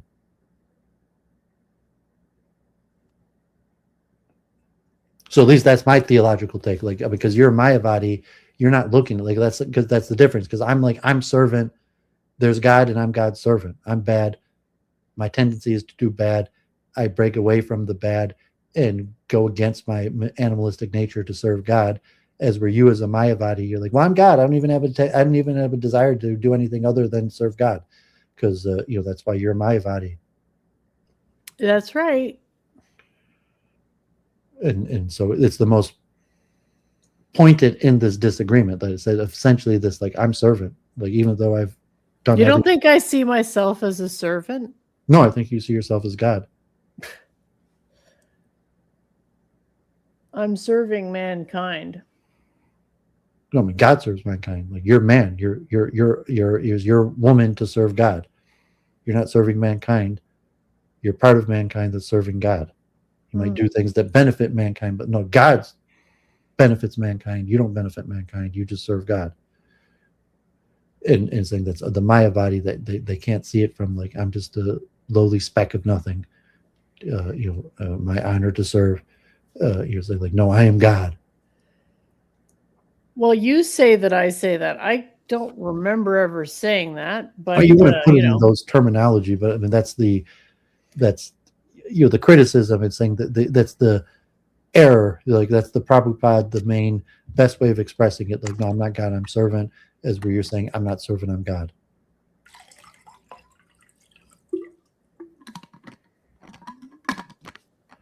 Which, yeah, just have to call that out. presuppose the superiority of your own. I like mayavadis. Like, I'm saying, like, the mayavadi. I'm not call them, like, I'm not like Gaudiya Vaishnava or like Ramanuja, personalist, impersonalist, or I mean, those are some of the best long-lasting debates in the history of humanity. Of course, it's fast. And even to put in like, you could understand Judaism through the Mayavadi debate also, in like Zionism or something, and saying it's a powerful aspect of first principle thinking and how you understand consciousness, or the nature of who you are, reality, your relationship to reality. But generally, like, Mayavadis and personalists and impersonalists, because most Mayavadis that wouldn't, like, they would reject the criticism. Well, we would just say it's that you're deflecting from your own approach, which would fail under scrutiny, and you want to deflect scrutiny for as long as possible by putting the burden of proof on the one who is providing the knowledge. I mean, me and Khalid talked about this a few times over weeks. There were some of our lesser viewed shows just on general self-improvement, but our agreement with probably Islamic in general, that there's a process. Man starts out bad, ignorance is the natural condition, and enlightenment takes going through a process. There's no such thing as natural enlightenment. There's no such thing as natural righteousness, and righteousness is achieved through a process. Krishna, basically, you see Krishna as ahistorical. Well, I mean, Krishna's so I mean, this is a Judeo-Islamic criticism of somewhat Christianity and Hinduism, but it's similar to like the Mayavadi, because the Mayavadi is like, there is no process. I was born perfect. I don't have to work or refine myself, as opposed to a traditional Judeo-Islamic view that you have to refine and work on yourself. So like a Gaudiya Vaishnava has the Judeo-Islamic thing that there's a process, you have to work on yourself. But Krishna's God. Krishna's here, like, Krishna's not man. Krishna is different. That's why, like, Krishna's God, we're servants, we worship God, we go through a process. Krishna himself didn't have to go through a process, but we do. And that's what he's saying. I'm not Krishna, I'm a servant of Krishna. Krishna's perfect. I'm flawed, and my only mercy is to avow myself to the process. Of presupposing you can tell who is and isn't a Mayavadi? So the Mayavadi rejects the process. They think that they could get enlightenment without the process, because, like, I'm God. I was not born imperfect. I don't have imperfections. I'm God. I'm perfect. Which you have some sort of knee-jerk response as a negative?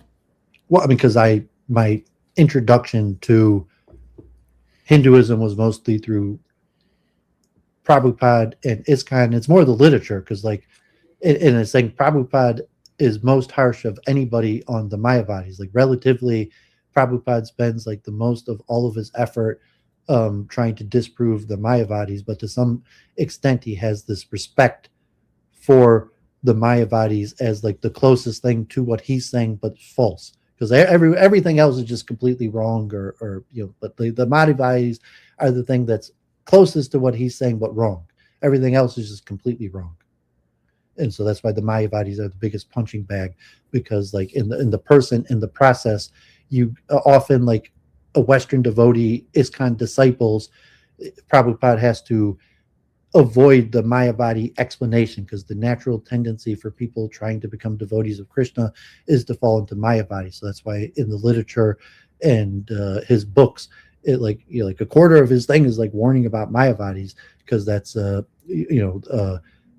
it's the closest thing that to the truth without actually getting to it from from that perspective. And so people on the path to truth, if you're like often like if you're just a scoundrel, a materialist, you're not going to be a Mayavadi. Like Mayavadi is at least a philosophical system on the path to truth, and it's like it's the closest thing to truth without actually getting there.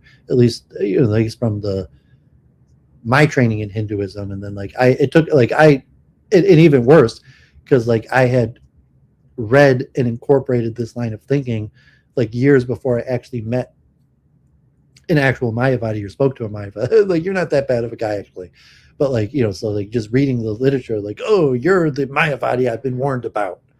And in terms of Prabhupada, he's worried about, he's spreading a message in the West, and there's competition with other gurus, so he's also protecting his followers from being taken from other gurus. Like, oh, don't follow him, he's a Mayavadi. Like, I have the secret wisdom that's going to save you. That Mayavadi wisdom seems very close to what I was saying, but it's not actually going to help you because it's Mayavadi. So I mean, that's within ISKCON or my I like like the I think only someone when ISKCON uses Mayavadi as like a dirty word or punching bag. Yeah, because it's deflection. Well, it's deflection. It's criticism of the opposing school. So, but it's not a substantial criticism. Prabhupada spends much more time criticizing, Vivekananda than Christianity, because he's like, well, I mean, he criticized Christianity, but it's saying Christianity to him is just obviously wrong with maybe a few good points, as where Mayavadi is not so obviously wrong and requires, a deeper understanding to know why it's wrong and so dangerous. So he couldn't have possibly been wrong then. Well, I mean, from the Gaudiya Vaishnava perspective, I'm saying Shankaracharya is much more dangerous than, say, like Muhammad. Maybe because cut the pill in half next time. The what? I said maybe cut the pill in half next time. What pill? You just sound like insane, kind of.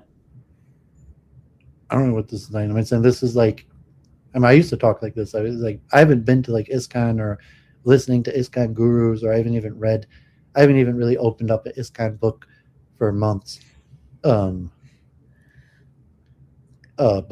conceptually, because I was philosophically trained in Hinduism by ISKCON, I have inherited, even though I've inherited their disgust for Mayavadis. And ironically, like, you're the only Mayavadi I talk to, so like you're bearing the brunt of it, and it's just relatively, I think it's accurate to say like that's the juxt of our disagreement, is that you're a Mayavadi, and it's but other than ISKCON, if you could just address the arguments themselves, there wouldn't be so much issue with what I feel about my own whatever. I just gave multiple, just our. You said that the human animal. Shankaracharya was more dangerous than Muhammad, offered no explanation whatsoever. Okay. To his followers, to the people reading his literature, they're saying that if you're reading Prabhupada interested in Hinduism, you're unlikely to be affected by the teachings of Muhammad, Judaism, Christianity. You're going to be negatively affected by the teachings of Shankaracharya. Those are the most dangerous. Like, the thing that's closest to you is much more dangerous. So relatively, like, Prabhupada was coming to the West, and like the first thing everyone asked him was about Vivekananda, and he's like, no, not Vivekananda, he's a Mayavadi. I'm coming to teach something completely different than what he's teaching. So I mean, from that perspective, like, the Mayavadis are constantly like this but I'm saying that's what I mean. That like Shankaracharya is much more dangerous to Gaudiya Vaishnavism than Muhammad, because like I mean, maybe materially Muslims are going to convert Gaudiya Vaishnavas to Islam through conquer. Mayavadis are going to convert Gaudiya Vaishnavas away from it by misleading them, by thinking that they're actually fulfilling the same thing when they're not. I mean, no Gaudiya Vaishnava is going to be fooled by a Muslim, as where Shankaracharya or Mayavadi could fool a Gaudiya Vaishnava into taking them off the track, off the right path. And it's due to this dangerous philosophy of theirs that says you don't actually have to go through this process. You don't actually have to be a servant. Well, just because you're enlightened doesn't mean you're not a servant, but whatever. I mean, you put in that terminology. You're having some sort of issues where you're regressing back to the level of a teenager, which I take as a good thing, because I think sometimes if there's an injury in the soul and it happened when you're a teenager, you sometimes just have to like recede back to that level Teenager, of like mega immature behavior. I never even heard of a Mayavadi or a Gaudiya Vaishnava when I was a teenager. Like this is stuff that like I'm triggered to it because I sat in rooms and listened to preachers that you preached against Mayavadi. So like I was there, I was like nodding along, and like I've read the literature and there's a little bit of a logic. So like it's triggering, like you're like talking like a Mayavadi, and you have infinite faith. It's not when I was a teenager. It's like 5 years ago when I was sitting in a room of like 100 Indian people with probably most likely a white body guru, quoting Prabhupada about the dangers of Mayavadis. But it was largely to an Indian audience because most of these Indians were already Hindu and they were going to different temples.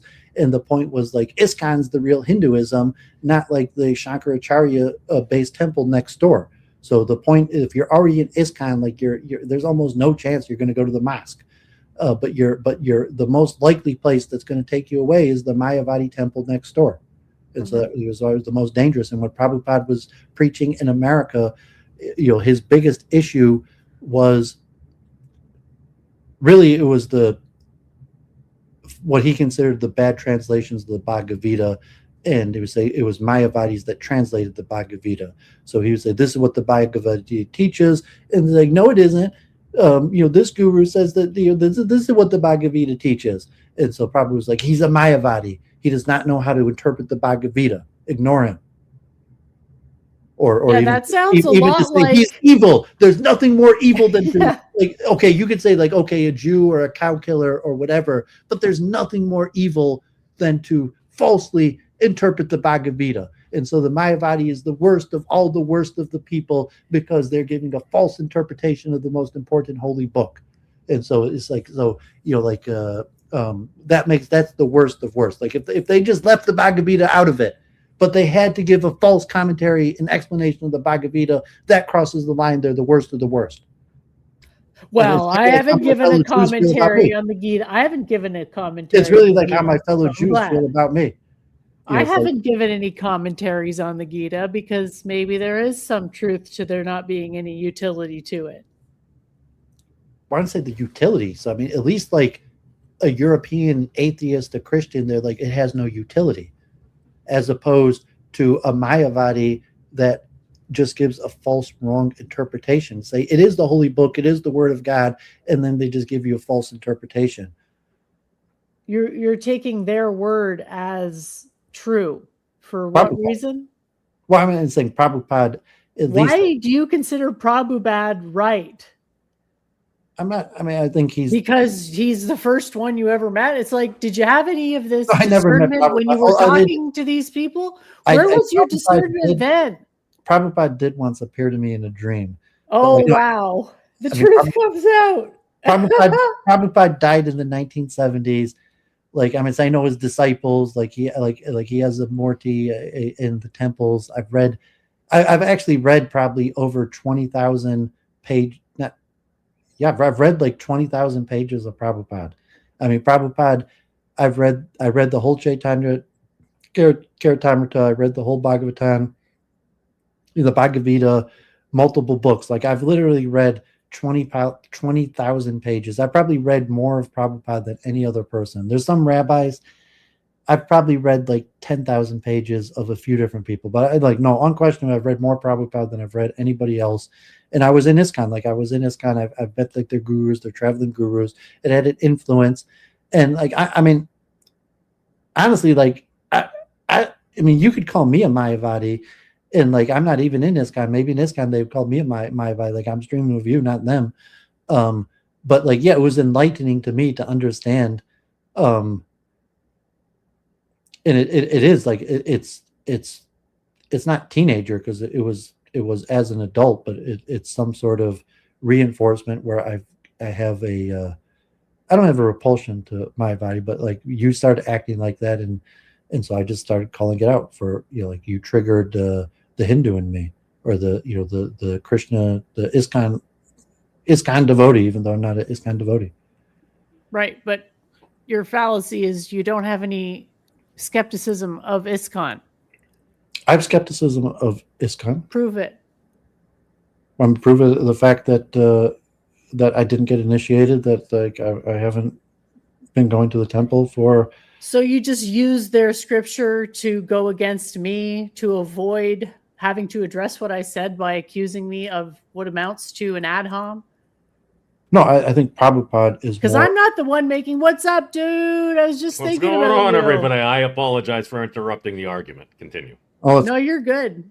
Jump on in. I don't know if you I gotta get a drink of water. So, like, honestly, I'm having fun. Maybe it sounds like we're disagreeing, but really, we all love each other here on the show. Important battles, but like, no, I mean, I do think that Prabhupada is more authoritative on certainly the Bhagavad Gita, but probably Hinduism in totality than Dayananda Swami, than really almost anybody. I mean, I'm not saying that he's authoritative, like the claims of like the Bhagavad Gita or like the infallibility, but he's probably one of the world's great. Like, there's a reason why it's like the third most popular book ever written or sold. Bhagavad Gita, Prabhupada's translation of the Bhagavad Gita, and his criticisms of mayavadis. They're not just him. Like, there's a long school of it, but like, I mean, they're intense. Like, I don't know, you study much Hinduism memes, or you think like the internal religious, by saying like it's the schools that are closest to each other that fight each other the most. And just, like, I mean, if you're a Gaita Vaishnava or a Mayavadi, and even think like, oh, Mayavadi is just this horrible, dangerous philosophy, even though it's almost exactly what we say. The only reference to anything you have, and I apologize for whoever I'm going to offend, is literally just the single quote, "I am death, destroyer of worlds." Literally just the Oppenheimer quote that they used for the movie. I think that was from the Bhagavad Gita. I might just Oppenheimer taught himself Sanskrit and even made his own translation. Like, that was at the time where there weren't good translations. So the Indian gurus, like the Mayavadis, like Vivekananda, actually maybe existed. Vivekananda's translation of the Bhagavad Gita, maybe Oppenheimer had access to, but he actually wanted to. It was important enough to him to know what it really said that he translated his own and learned Sanskrit and made his own translation, and even that destroyer of worlds, and to say, like, I don't know, maybe Oppenheimer understood that verse better than even the greatest Hindu sages. And then you get into semantics about what did somebody actually mean by this word? Is there a direct translation? And I mean, as a Jew who likes Kabbalah and science, and I've noted that almost all of the great Jewish physicist minds were inspired by Eastern religions, not their own religion. I mean, they were like Einstein, Feynman, Oppenheimer. If you read their own writings, like almost no inspiration from Judaism, and they all drew immense inspiration from Hinduism. And I've noticed that, the best of the Jews, at least like that, like for whatever reason, have Eastern leanings. Like even Penrose, I mean, he's atheistic, but he'd probably be more in line with like Buddhism, or so if you ask like Penrose or Hamarov or something, they don't cite Judaism as, I mean, even though they're both ethnically Jewish, have some Jewish understanding, they don't credit Judaism as having any positive influence in their scientific thinking, and for whatever reason they credit the Eastern religions. I don't know about Stephen Wolfram, but like, I assume Wolfram's Jewish at some level ethnically. I don't know if he has Eastern leanings, but I can't imagine like Wolfram. I can't imagine like Wolfram saying it's like, it's because I learned Talmud as a kid that had such a great influence. Like almost none of like at least in the physicists, the scientists, the people like the Jews, you might. I think we're just it's just interesting that none of these people credit the Judaism with like Freud. Obviously, if you think like Freud or Marx or something like that, like they're like pretty Jewish linked. And it was actually the Nazis. The Nazis thought that Einstein, it was a Jewish science, but the Jews themselves were pretty pessimistic on their own traditions and were more inspired by the East. Well, I mean, is that more of just like kind of like a cultural thing about just like constant argument, refining the arguments, trying to figure out what the heck is actually going on? Like, because I go through that myself, where it's like, I'll say something, I'll be like, all right, that's cool, and then I'll find additional information, and then it's like, I think it's more. All right, I was probably completely wrong, so let me rethink my basis and everything, and go back and try to refine things. I dedicated myself to it, study and say, like, certainly Judaism is immensely influential in multiple important fields, but I think just relatively, Judaism is probably largely inaccurate and unhelpful for understanding the true nature of the quantum world and even the Big Bang. Like to understand, to try to understand Genesis or looking at the verses in Genesis, it's probably just not helpful, as where there's multiple aspects of Hinduism that correspond with certain aspects of cosmology or creation or something. I think it's just a pure correlational factor. Like if you looked at what Judaism says about the nature of the material world, it doesn't actually respond that good with modern Einsteinian quantum physics as opposed to Hinduism. I mean, obviously they're Jews, they're Kabbalists, that there's some things that are similar, but I mean Hinduism, and it's also, I mean, it's the Spinoza aspect, because Judaism is a man-centered religion. The purpose of creation is man, as where Hinduism is not a man-centered religion and talks about karma, natural law, processes that work with or without God, that are not man-centered, and so they're just more conducive to physics. I'm saying, like, why Oppenheimer's a Jew. Why didn't he quote the Talmud? He quoted Bhagagavad, obviously, because that's what inspired him, not Judaism. Well, I say that personally as a Jew. Like in many of my things, like it's like Hinduism is like, I mean, as someone who loves Judaism, and saying I mean, obviously not my current state on anti-Zionism or the war, but Judaism itself, I love Judaism, and I would say unquestionably Hinduism is much more deeper and insightful in certain of these areas. Well, it's again, I'm not a theologist or anything like that. I don't really know much about religion at all, to be honest. It's one of those things where I thought the theistic component was kind of generally, and again, I'm saying that very generally, kind of has to do what is in the heavenly realms, if that happens to be your particular persuasion and belief structure, and then you have kind of like the realm of like man and just the material world, so to speak. There, so it's my length of actual like Hebrewishness is more like, if I disagree with somebody, it's like, hey, you go your way, I go Yahweh. It's just it's more kind of like almost like a cynical aspect, where it's just like, listen, whatever somebody else believes, it's like, I ain't your dad, I ain't no god nor prophet. It's just like, I'm a dude, you're entitled to your own opinion, I'm free to disagree. So that's kind of my version. I don't really have anything constructive to add in that regard. I'm sorry.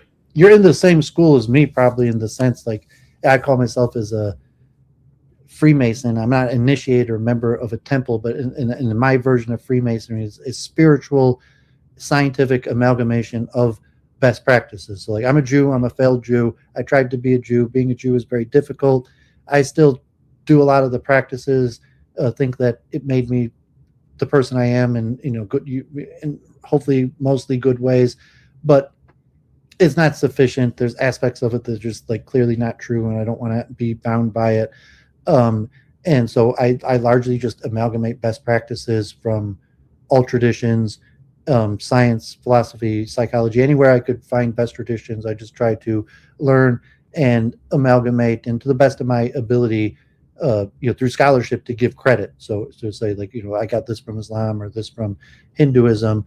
And if you're not in the scholarly level say that you're probably like me in the terms you just amalgamate best practices, but maybe you haven't went through the scholarship to the origins of these best practices, or crediting it, or the self-analysis to say, are you more influenced by a Hindu worldview or a Judaic worldview, to even understand what exactly is the Judaic worldview versus the Hindu worldview. And even, if you're ethnically Jewish, but still you're more influenced by a Hindu worldview than the Judaic worldview. Yeah, and I think a lot of that depends upon personal experience and everything. So, like, it would depend upon the situation that you grew up in, your location in the world. Your I'm zip talking about code how you is, understand material reality. I'm not talking about I'm just talking about how you understand material reality, the nature of the world, even like quantum physics or something like that. If there's a mystical, spiritual component, and you're looking, like, the Bible's a tough book. Like, obviously, like, because there's so many Christians, Muslims, and Jews, people pull something out of it, but like, you're not really going to be inspired by the Bible in that way. And even like the Talmud, as opposed to, in a respect, like the Hindus, the Vedas, like, they're very inspiring in terms of physics, of a mechanical universe, because like the Bible's just not really concerned with it. It's just like, the purpose is man, God does his thing, like, and is where Hinduism, it's like Spinoza. Spinoza is basically a Hindu in that sense. Like, God created a system that man just operates in according to the rules, as opposed to a biblical view, like God had some special purpose for man, and everything else is created around that special purpose for man. And it's really actually devastating for the biblical worldview is almost devastating for science and like climate change and all these realities, because it's almost if you're a biblicist, like Christian, Muslim, or Hindu, Christian, Muslim, or Jewish, it's just like, well, you're a heretic, man. Like, what are you so worried about the environment? Like, God's got it all under control. Like, the whole purpose of creation is man. Like, we're meant to have ownership or dominionship over the environment. And again, I am not. I'm not saying that Jews on necessarily feel this. That's what the text say. I'm just saying that's what the text clearly say. There's no like Vedic scripture that's even anywhere similar in textual. So it's like, if you're a Jew, and like, I don't believe that, like you said, well, that's what my texts say. I'm more inspired by what these Hindu texts say. I don't know. Maybe I took it another way, because it's like from the little like first couple of pages, and I think Genesis or something. It's like God created the earth and everything. It's like, all right, we let there be light. We continue on from there. We create fauna. My takeaway from that, it's like, all right, we have this beautiful planet. We have wonderful resources.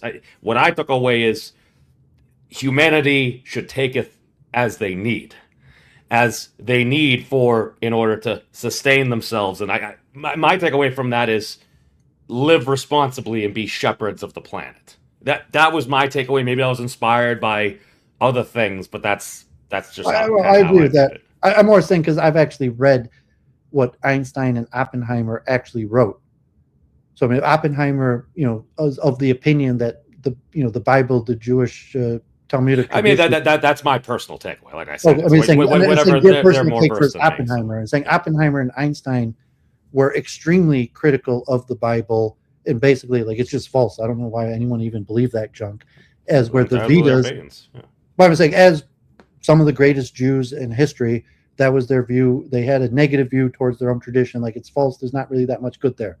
As where the Vedas, they had some view. When we say greatest, you're talking like using the barometer of like scholarly scientific achievements or something within the modern context and stuff. And like the larger renowned of the economy. So it's ironic that the most famous Jews and accomplishments for what they did to the world largely rejected their own tradition. And not only that, they thought that there was some sort of special truth to the Vedas. That whatever Einstein or Oppenheimer thought, like, okay, like they're Jews, they know Judaism, there's nothing really there besides for their families of myths and superstitions. But for some reason, they thought there was actually something there in the Vedas. And I'm saying that's the Einstein less so, but Oppenheimer, and to think like Oppenheimer did not learn Hebrew. Like Oppenheimer did not want to learn Hebrew to translate the Bible in its original language. He wanted to learn Sanskrit to translate the Bhagavad Gita in its original language. Einstein did not have particularly long correspondence with rabbis or Jewish scholars about Judaism. In fact, he largely diminished those people. However, Einstein had long scholarly, respectful conversations with Hindus about their scriptures, where he talked in veneration and respect about their beliefs. And he didn't share that with his fellow religious Jews. He was rather openly to diminish and marginalize their beliefs. So I mean, just a fact that's interesting to ponder why that is. That and obviously COE. Maybe you don't have Eastern leanings, but it's some level that caused me to respect. Honestly, when I first started going to ISKCON and studying the Bhagavad Gita, one of the key things was like Einstein and Oppenheimer credit the Bhagavad Gita. And I was thinking like, I was studying physics, but I'm a religious Jew.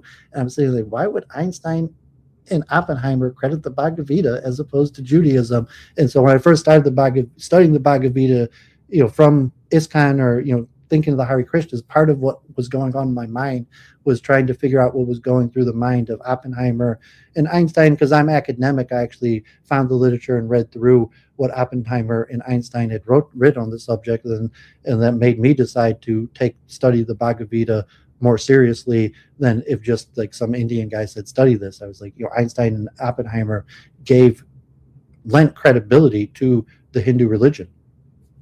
So I mean, isn't that also based upon, as you said, the assumption a quote unquote religious Jew? I just don't think they were like really that religiously Jewish. They're anti. That's my takeaway. Like they may have come from that culture, and I think the differentiation we're here is very often you'll hear folks. It's like, okay, I'm Jewish by heritage or maybe a generalized cultural thing versus one's personal belief system, and there tends to be generally a bit of a disconnect there. I would say no, the opposite. They were even more anti-Jewish religious. They were ethnically Jewish, but the religious Jews, they had some mercy, or they fought for them to be helped or make it to Israel or something, but they didn't put much validity in their tradition. They just thought it was false superstitions that their parents, for some reason, believed in, that would be better off if they just dumped them. There wasn't much benefit to, but they didn't feel that way universally about all religions. They didn't think like the Vedic scripture is just a bunch of nonsense. Why would anybody read that? As where they felt that about their own traditions. They weren't. Oppenheimer was not that concerned with what the Talmud. Do we know they felt that way, or is that just kind of your personal takeaway? Their writings, the Talmud. I mean, they were scholars, but it's saying like, no, the Vedic, their own tradition did not enter. They didn't think there were answers in their own traditions. Whatever they knew about it, then they thought they largely rejected truth in their own tradition. They didn't reject that they were Jews, or they just rejected that there was truth in the Jewish religion. They thought it was like obviously not true, but they didn't. They just didn't jive along with the particular science of I don't know. They just thought it's not true. I don't know what you don't understand. Like they're Jews, they just think the religion's not true. Is that what they said? Yeah, it's blatantly what they said. Is that precisely what they said, or is that an inference? I don't know the answer. Yeah, I mean, Einstein's favorite quote is like he believes in the God of Spinoza. Okay. Einstein's most quote. I mean, I assume you heard the quote where does that automatically mean that I believe in this, therefore all the rest is crap? No, he said that's in response to Judaism. Yeah, I mean, because Spinoza was excommunicated. Okay. Spinoza was a rejecter. But I mean, you could. I have Einstein. Well, that seems like a long-standing Jewish thing to disagree, though. So I'm not saying Einstein was like anti-Semite. I'm saying Einstein is like most Israelis, like most Jews. They just thought like the Bible, the Talmudic tradition was false. It was made up. It was superstition. Not that it was like completely bad, but even for the modern era, that it was largely superstition that people would be better off moving away from. Einstein was a universal humanist. He thought that, he had a whole bunch of criticisms of Judaism. He was like at least a reformer that thought Judaism had multiple changes, if not religiously, that Jews should, basically wholeheartedly just recognize that they leave the religion. I mean, not to say they shouldn't be Jews anymore. They should just recognize the religion's not true. But he didn't. Is that why he turned down being prime minister? Well, he had multiple reasons. He still wanted to help Jews. He thought like part of that he wanted to help the religious Jews but he turned down prime minister because he was anti-Zionist. He was opposed to a Jewish state. He didn't see a need for Jewish sovereignty. He thought that Jews and Arabs should live together as equals. I mean, I'm still like Einstein in that. Like he just wanted Jews to be safe and thought it was bad for. He criticized like the Ubermensch type mentality of Zionists and various things. But I'm just saying that. Well, is that just not natural, like passive? I'm making a praise of Hinduism because you could read the literature saying Einstein and Oppenheimer were extremely critical of Judaism. Yeah. Okay. And for whatever reason, they weren't inspired at all by Judaism. None of their writing at all credits. I mean, like Einstein like playing klezmer music or something like a strong value for education, but like nowhere in his writings does Einstein or Oppenheimer at all credit like any part of Judaism in the creative process of coming up with their theories. They credit Hinduism, and so there's got to be something about Hinduism. I mean, it's something there that and it's not just even like Richard Feynman. Openly, he was also a critic of Judaism. He openly there's multiple statements where he basically openly said Judaism is just false. I don't know why people do it. But he respected Eastern religions. Like about Hindus, he didn't necessarily feel that way. Like this is just false. I don't know why you're doing it. So like I mean, if Richard Feynman bumped into me with a yarmulke, he'd be like, "You can't really believe that crap." But like if he saw a Hindu guy, he would be like, "Oh, that stuff's pretty interesting." I mean, I don't know why. Did you just describe if you're talking about a religion of man versus a religion of that's more like world centric and everything? I mean, I would just assume there would naturally be a lot more crossovers if it was more of a story of the world versus like a story of like human beings and interacting with other human beings, which is arguably more complex. I mean, because it was part of what drew me to Hinduism. There's almost no religious Jewish famous physicists. There's a ton of extremely famous physicists and mathematicians. There's almost zero who are religious Jews, and almost all of the famous Jewish physicists and mathematicians rejected Judaism. And not only that, probably about half of them that rejected were inspired by Eastern tradition. So it's just something I've researched, I've thought about a lot. It's an interesting phenomenon. Most Jews, when I try to or people they haven't read the literature, they wouldn't necessarily put it together, because you might think, okay, like Einstein, Feynman, Wolfran, there must be something good about Judaism. It's like, no, there must be something good about Hinduism, because those are all Jews that rejected their Judaism and favored Hinduism. And now again, I have no idea. To be fair, this is all verified. I never even thought that. I'm not saying to liars, because you could all look into these personalities. But I know I've literally attended scientific classes, and occasionally we'd have a professor that would come up and he would wear his yarmulke because he happened to be Jewish. He was a practicing Jew, and that's fine. I took interesting aspects away from him and stuff. Might not be the most famous person out there, but I mean, there's no religious Jewish Einstein. I mean, there's guys with yarmulke at MIT. There's professors, but saying you got Einstein, Oppenheimer, Feynman. Again, if we're using our barometer of this is a person that is famous, that has made these particular contributions that are recognized and everything there, because that part of that I feel is kind of subjective. That's why you have to be very specific on the scale and how you're measuring. I'm not talking about like some professor or some. I understand what you're saying. I'm talking about because I researched this intensely. I've talked about it over years, especially when I was more Hindu. Like Indians used to eat this stuff up, but I was saying, it doesn't really interest me. Whenever somebody believes, almost all of the historic great physicists that came up with theories that we all study rejected their Judaism and favored Eastern religion. Like, aren't you a Hameroff fan? I'm familiar with the whole microtubules are doing interesting things. Oh, I mean, Hameroff. Okay, Hameroff is on the level. Okay, Penrose actually won a Nobel Prize. I don't know what at least in physics, like he won a Nobel Prize in physics. Like a guy, and saying Hameroff, he's probably not going to win a Nobel Prize, but I'm saying Hamarov is not at all inspired by his Judaism. He's a Jew, but he's a Buddhist.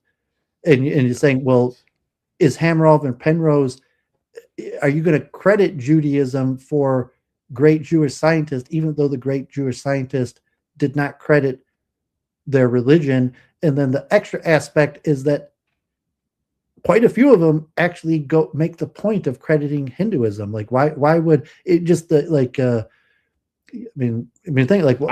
just don't really think about it that much. I'm like, a great contribution is a great contribution. So it's like, are we ever going to talk about our year in review? Or well, you already did yours. Yeah, I was waiting until you came back, but yeah, I didn't even get a chance to really. I said, an overview, but I didn't actually go into any of it. But it's fine. I got enough time to talk last time, but I just wanted to go over a few things.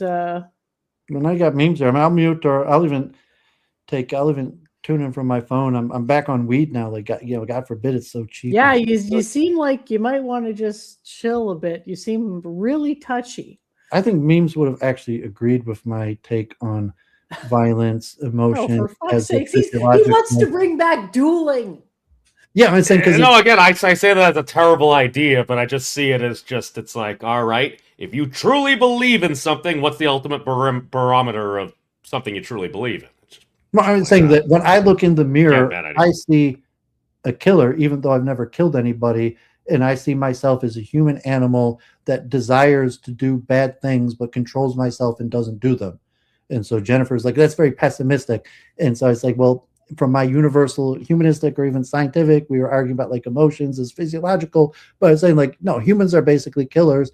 Or, like King David, all I do is desire to sin all day. Thank God I don't sin all day, but all I do is desire to sin all day. I just don't act out upon it.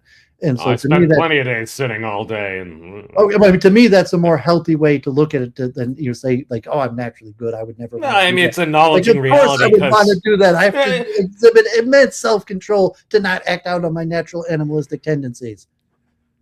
An ideal to strive for is very difficult. But I mean, it's good to try to do better and be more perfect and everything, while understanding we're going to fall short of perfection and stuff. And that actually is a really difficult thing to deal with, because in your mind, or at least in my mind, it's like, all right, I need to set myself at this ideal. I'm going to do this and do that, and then you really quickly realize how quickly that can all fall apart, and you're like, oh my God, there's nothing here. What the heck's the point? So like, this is me just kind of like venting my own like highs and lows and being like, all right, I see something, it's so beautiful, absolutely must be the truth. And then all of a sudden I get more information. It's like, all right, well, maybe there's nothing there. Or if there was to be something there, it's going to have to be based upon this, which inserting that as a variable seems even crazier than the original thing in and of itself. And, well, exactly. That's what we do. We analyze our own mind to come up with generalizable theory, and your own mind is the best test place. But let's hear it. If Jen wants to add to her year in review, and I'll just mute, and then you can give your, it's not necessarily like takes, but like, what have you been up to? You're streaming, what type of content are you producing and watching, not necessarily like your takes on issues. All right. Jen? Well, I was going to ask Memes what was up with his year, because I don't think we actually got a chance to hear. If you had anything, like, have you done anything interesting lately? I don't know that I've seen anything on your channel, but I'm not as up with that. Remember Cheech and Chong? Joint or some shit. He's about to get, like, it's funny because he's got the brand. It's Cheech and Chong. Like, as a kid, I like. But it's a literal Cheech and Chong pre-roll. It's well played, Brother David. Yeah. Probably the most interesting things of since the time at the physics monastery.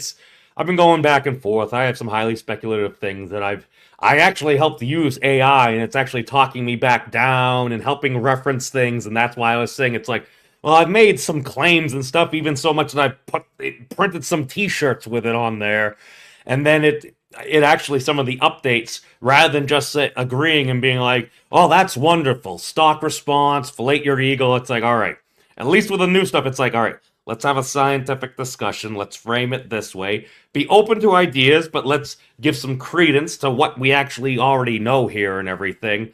Probably one of the big things that might actually interest folks is I did attend the Wolfram Summer School this past year. I did a project on units, which was kind of interesting because it's like I literally go in there and we're doing like the thing there. We were meeting with Steven, a bunch of mentors and stuff like that. And it's like, oh, introduce yourself. And like some of the folks there already are kind of familiar with me. I'm like, listen, I'm the least qualified person to be here, let alone trying to work on physics and stuff. I have never successfully completed an actual physics class in my entire life. I don't know how to code, so I'm like, I have no idea why I'm actually here other than like, I don't know, maybe. But long story short is, I started working on something. Enjoyable guy, like you're just so great to be around. Oh yes. I'm like, that's the only reason I can see why I'm here. Well, that and perhaps some immigration things that made it more difficult to get in the country. So somebody like me could actually make the list. But part of it is he did assign something where it's like, listen, if you don't know this, I told him I was interested in units, and Stephen Wolfram is kind of a long-form individual. You can give him a topic, and he will yak on an hour about it because I actually watched. The Professor Wolfram at the summer school, I've never seen him more laser-focused. He was more focused in that 12 minutes discussing my project than I think I've ever seen him before. So, like, well played to his extreme professoring. Well, he says, all right, do a history of units, kind of like see where we are and see if you could find a potential connection within Wolfram physics. So it's like, okay, just do a history of like the SI system. And it was actually very interesting. It's like Duvid and yourself were talking about. We actually go through the history of how these things kind of came to be. I mean, a lot of it makes sense. Like, how do we get SI? It's like, I would love to say, because of our willingness and want for scientific knowledge. Probably the prime driving factor was economics and everything. It's like, all right, I have this much rice, you have some tangerines, I have a goat or something. How are we going to have an equivalence of exchange to make sure that things are fair? So basically, we're adapting from the bartering system. And that's a fascinating thing you could just write entire books, and I'm sure there are entire books on that. Like Gun, Germs, and Steel is probably a little bit into some different avenues as well, but ultimately a lot of times it was money driven. However, you start to see interesting coincidences with different things. Like I didn't know that originally the kilogram was actually defined as the gray, which was like 10 cubic centimeters of water or something like that, because the conventional density of water, it's not exact at standard temperatures and stuff, but 1 cubic meter of water is about 1,000 kilograms. And that's kind of cool because now you have a little bit of a relationship between the kilogram and the meter in and of itself. But ultimately, I went in and actually got to go through like the actual SI documentation and how they have it defined. And it's really just using algebra now. It's like, all right, the meter is literally defined as we take the digits of the speed of light. We literally divide it by the speed of light, and then insert seconds, which is defined by the hyperfine transition frequency of cesium-133, which equals 1 meter. And it's like, all right, that's kind of cool. So they go through like that, and then once you set a basis, then you need to have a coherent system of units. Now, the original basis is arbitrary. You can have it be whatever you want. You want it to be as accurate as you can, but once you define that basis, you need to have, as I had originally learned from Thad, it was the first person I learned it from, that as long as you have force equals mass times acceleration, then you can have energy, which is force times the distance given, and then power is energy divided by time. So I just kind of view it as, I'm like, all right, you got a force, it's like, all right, tap. I'm just kind of giving it a tap. I'm giving it a little nudge there. Now that nudge can induce some acceleration, but you want the acceleration to travel a distance. That ends up being the definition of energy for it to travel that distance. And then I kind of just view it as a clothes dryer. Throw away all the thermodynamics. I nudge the drum if I can get it to accelerate a distance. But if I want my clothes to actually finish drying, I need to have power, which will be that energy over a period of time. So we'll kind of just keep going there. So I did that. I ended up presenting a little presentation to the Wolfram Institute and stuff, and some people seem to like it. The highly speculative part, okay, there's one non-speculative part, but I went through the Wolfram physics, like their formulation for units, which a lot of the stuff that Stephen Wolfram does is he'll look into something, get the general gist and understanding to his satisfactory level, and then a lot of the details he just leaves to folks that go to like the Wolfram summer schools or other programs. Like they got the winter school kind of going on now. That might be poking around it. But basically, he lets a lot of other folks can work on the additional details and stuff. So I just looked at their formulation and I'm like, well, they had magnitude, just generalized definitions, and they had this one thing about like a maximally entangled observer. And I think I might have an image of that. Wolfram entangled. Where is? Oh, here we go. Let me Duvit, if you could share let me just bring it up. Window. Okay. So this is how we got here, SI, how we got here, units and methodology implementation, Wolfram physics. So here's currently how our SI units are kind of aligned up. So I made this little nifty graphic here. So we have all these and you see I literally designed this so it literally looked like one of those kind of like string diagrams where you're connecting all those things, because like it seems kind of crazy, but things are being referred to as other things here.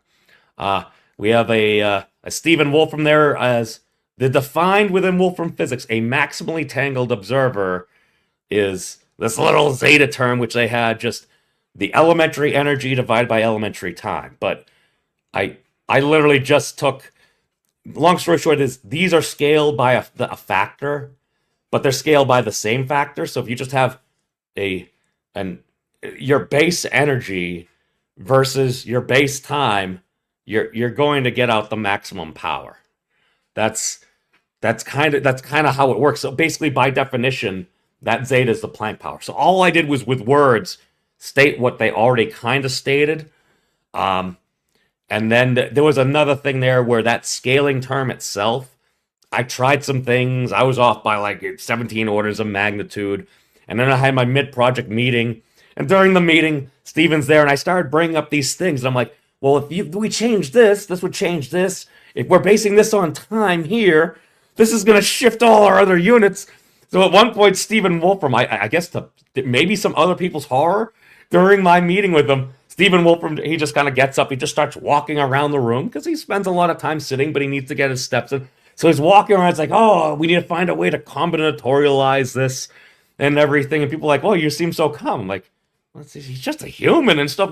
Oh, no, Stephen Wolfram walks around for my thing. It's like, he's just sitting. That's just normal human stuff. So he assigned me homework.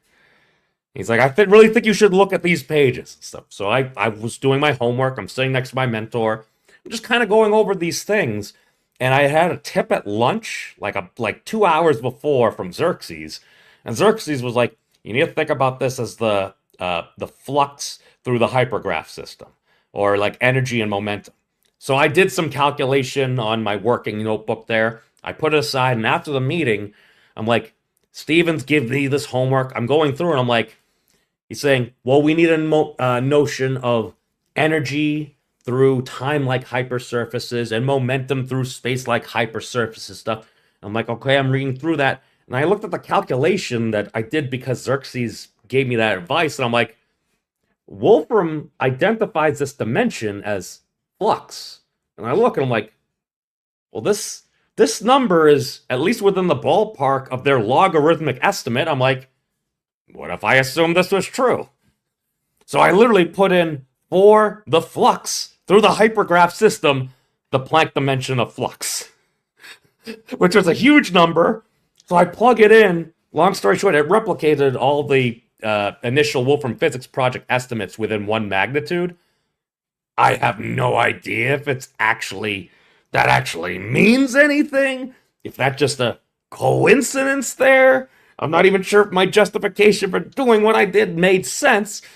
It just seemed to replicate things pretty well. And it's like, well, nobody else has worked on this since they worked on it 4 or 5 years ago. So it's like, here's some stuff. Could be wrong. Feel free to use it for whatever you feel might or might not be going on. So it was a pretty cool experience. And then occasionally just sitting there and having a little bit of banter with Steven was it was a fun thing, because he's surprisingly up on a lot of things that are going on in the world, even if he doesn't talk about them, which is actually encouraging. So yeah, no, it was fun. I met a lot of cool, interesting folks there at the Institute and at the summer school and everything. And yeah, I just find it interesting that I think I had started hanging out with you guys, and at one point my interactions were Wolfram. I was originally just a troll. Like, the first question I ever asked him that he answered was, "Do you like turtles?" Just a silly internet meme.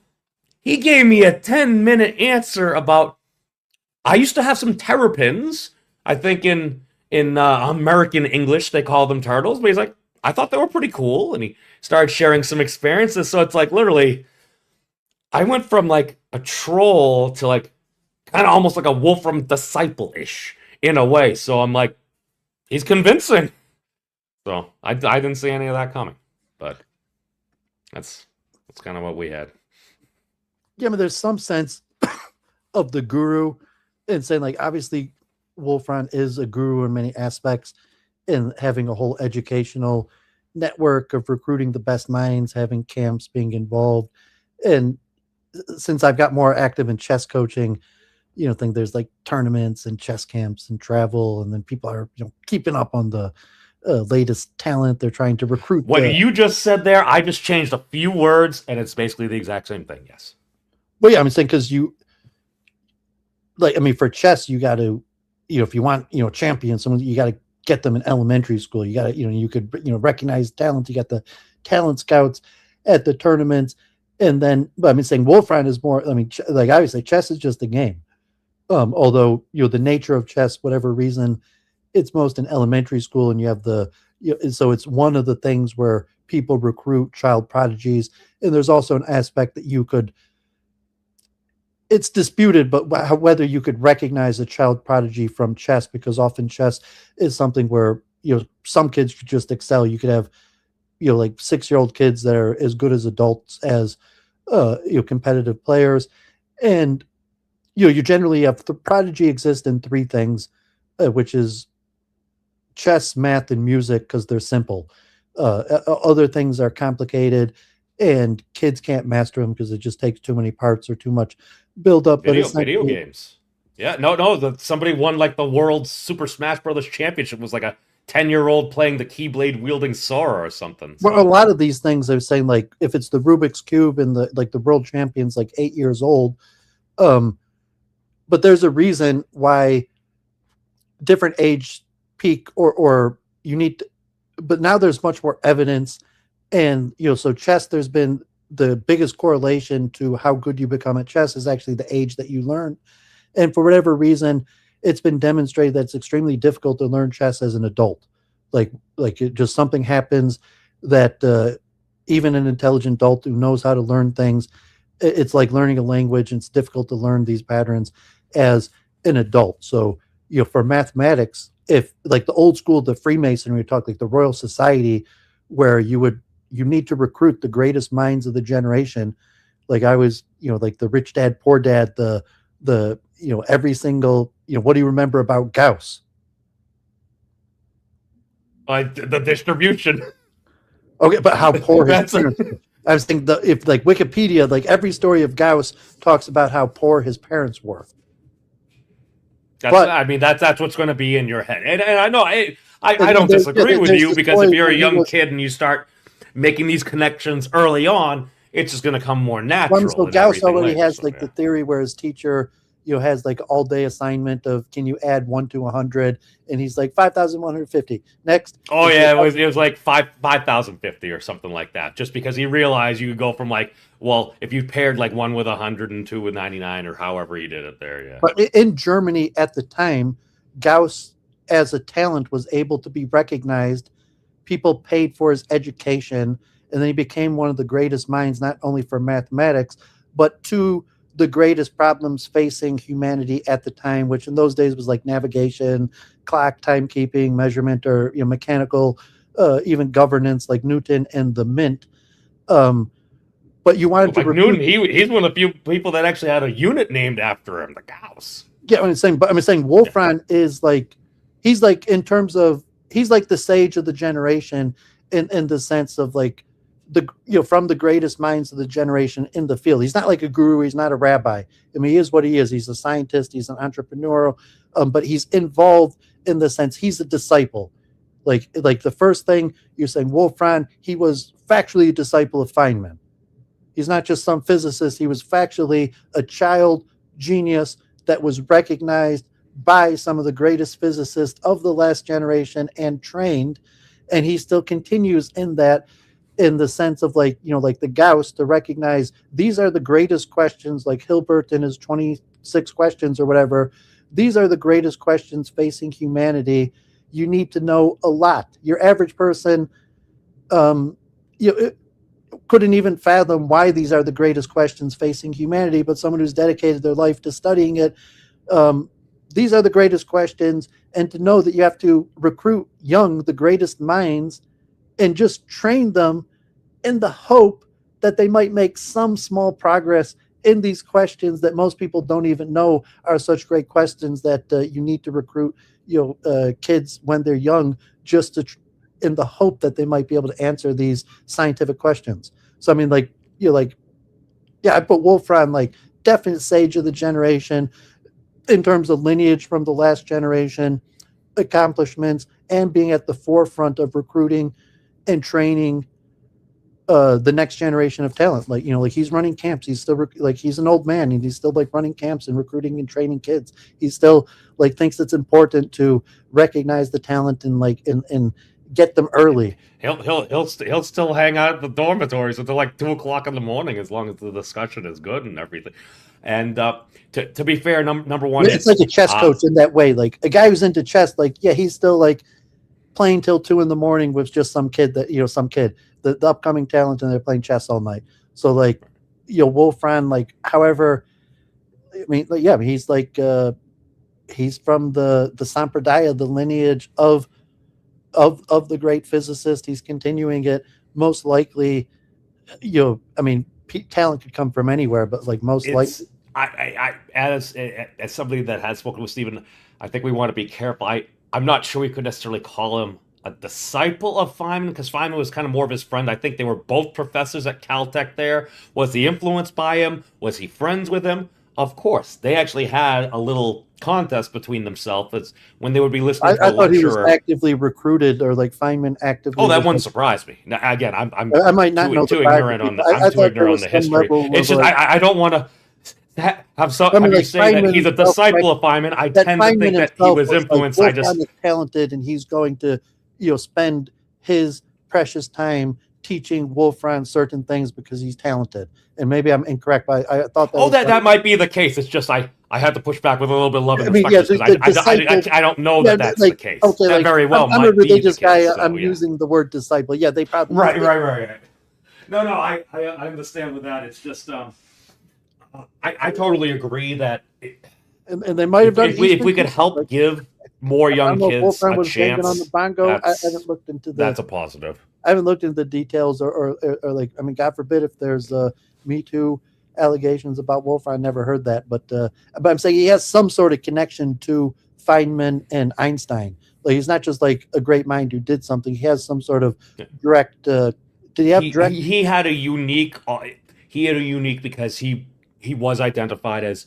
And he was writing physics papers when he was 13, 14 years old that actually were getting accepted into journals and stuff. So he was a prodigy because, well, one, he's a pretty bright guy.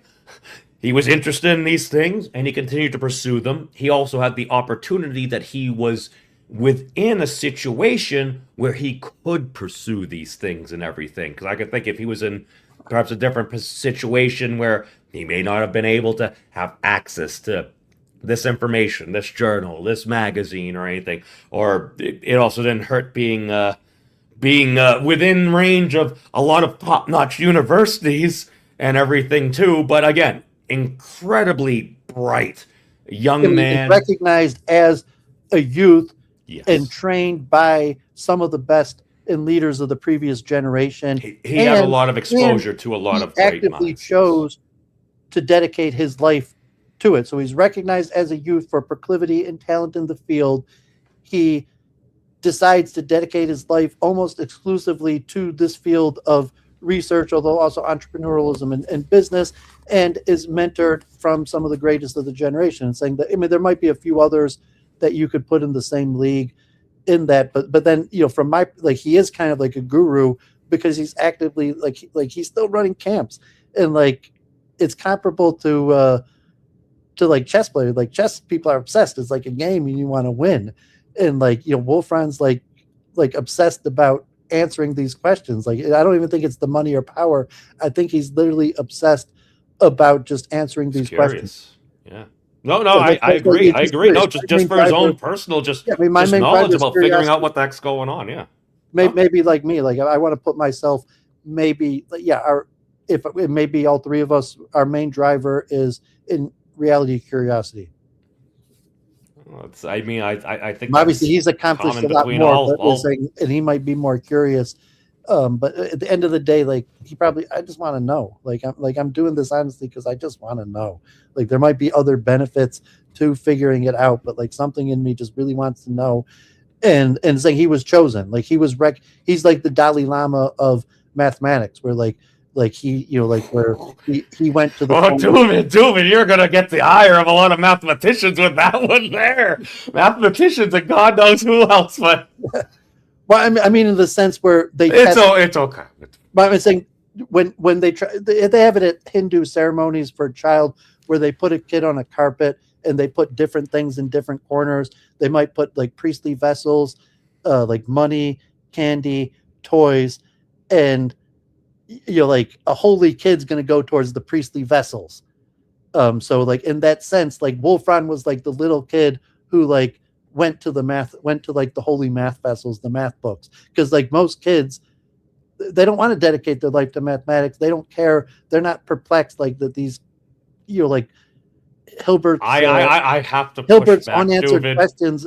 They don't keep you up at night. Change mathematics to physics, because I'm not gonna lie. I'm pretty sure one of the reasons why we got Wolfram Alpha and Mathematica was so that Stephen didn't have to worry about doing all the math himself, and it would be easier just to have the computer. Yeah, I meant physics. No, but he still understands a great deal. He understands far more math than I do. The generalized point is taken. I'm just saying maybe categorize it slightly different. That's the difference. But I mean, I'm not even in the league to be like just the difference. But like, yeah, he obviously is a great mathematician, and I'm a guy that, you know, had to drop out of having a major in physics because I couldn't even do the undergraduate math. So I mean, it's gonna be tough, dude. I was scared. Like most of the math that I do isn't really just me. It's just like, all right, can I type in these particular numbers, or do I know the magic words to put into Wolfram Alpha or computational essay notebook so I can set it up? Can I get maybe an AI to kind of like, or an LLM to help me like write me an outline of code so I can adjust this here, have it be in a nice table or a graph or something, so I can actually put together like a formalized computational essay. And that was one of the big things from the summer camp, just because it's like, all right, it's only so long, and we would like to have it deliverable. So now at least have something on the site, and people can reference it if they want. I could picture Stephen liking you, and I'm thinking of a reverse Talmudism on you, because there's like a conception like, you know, how God created man, and man is like the minimal level of creation that could on his own recognize his creator and serve him. So like if you look like what's the level from like creation to man is the least level of creation, like the minimum. It had to be at least man so that man could recognize and serve his creator.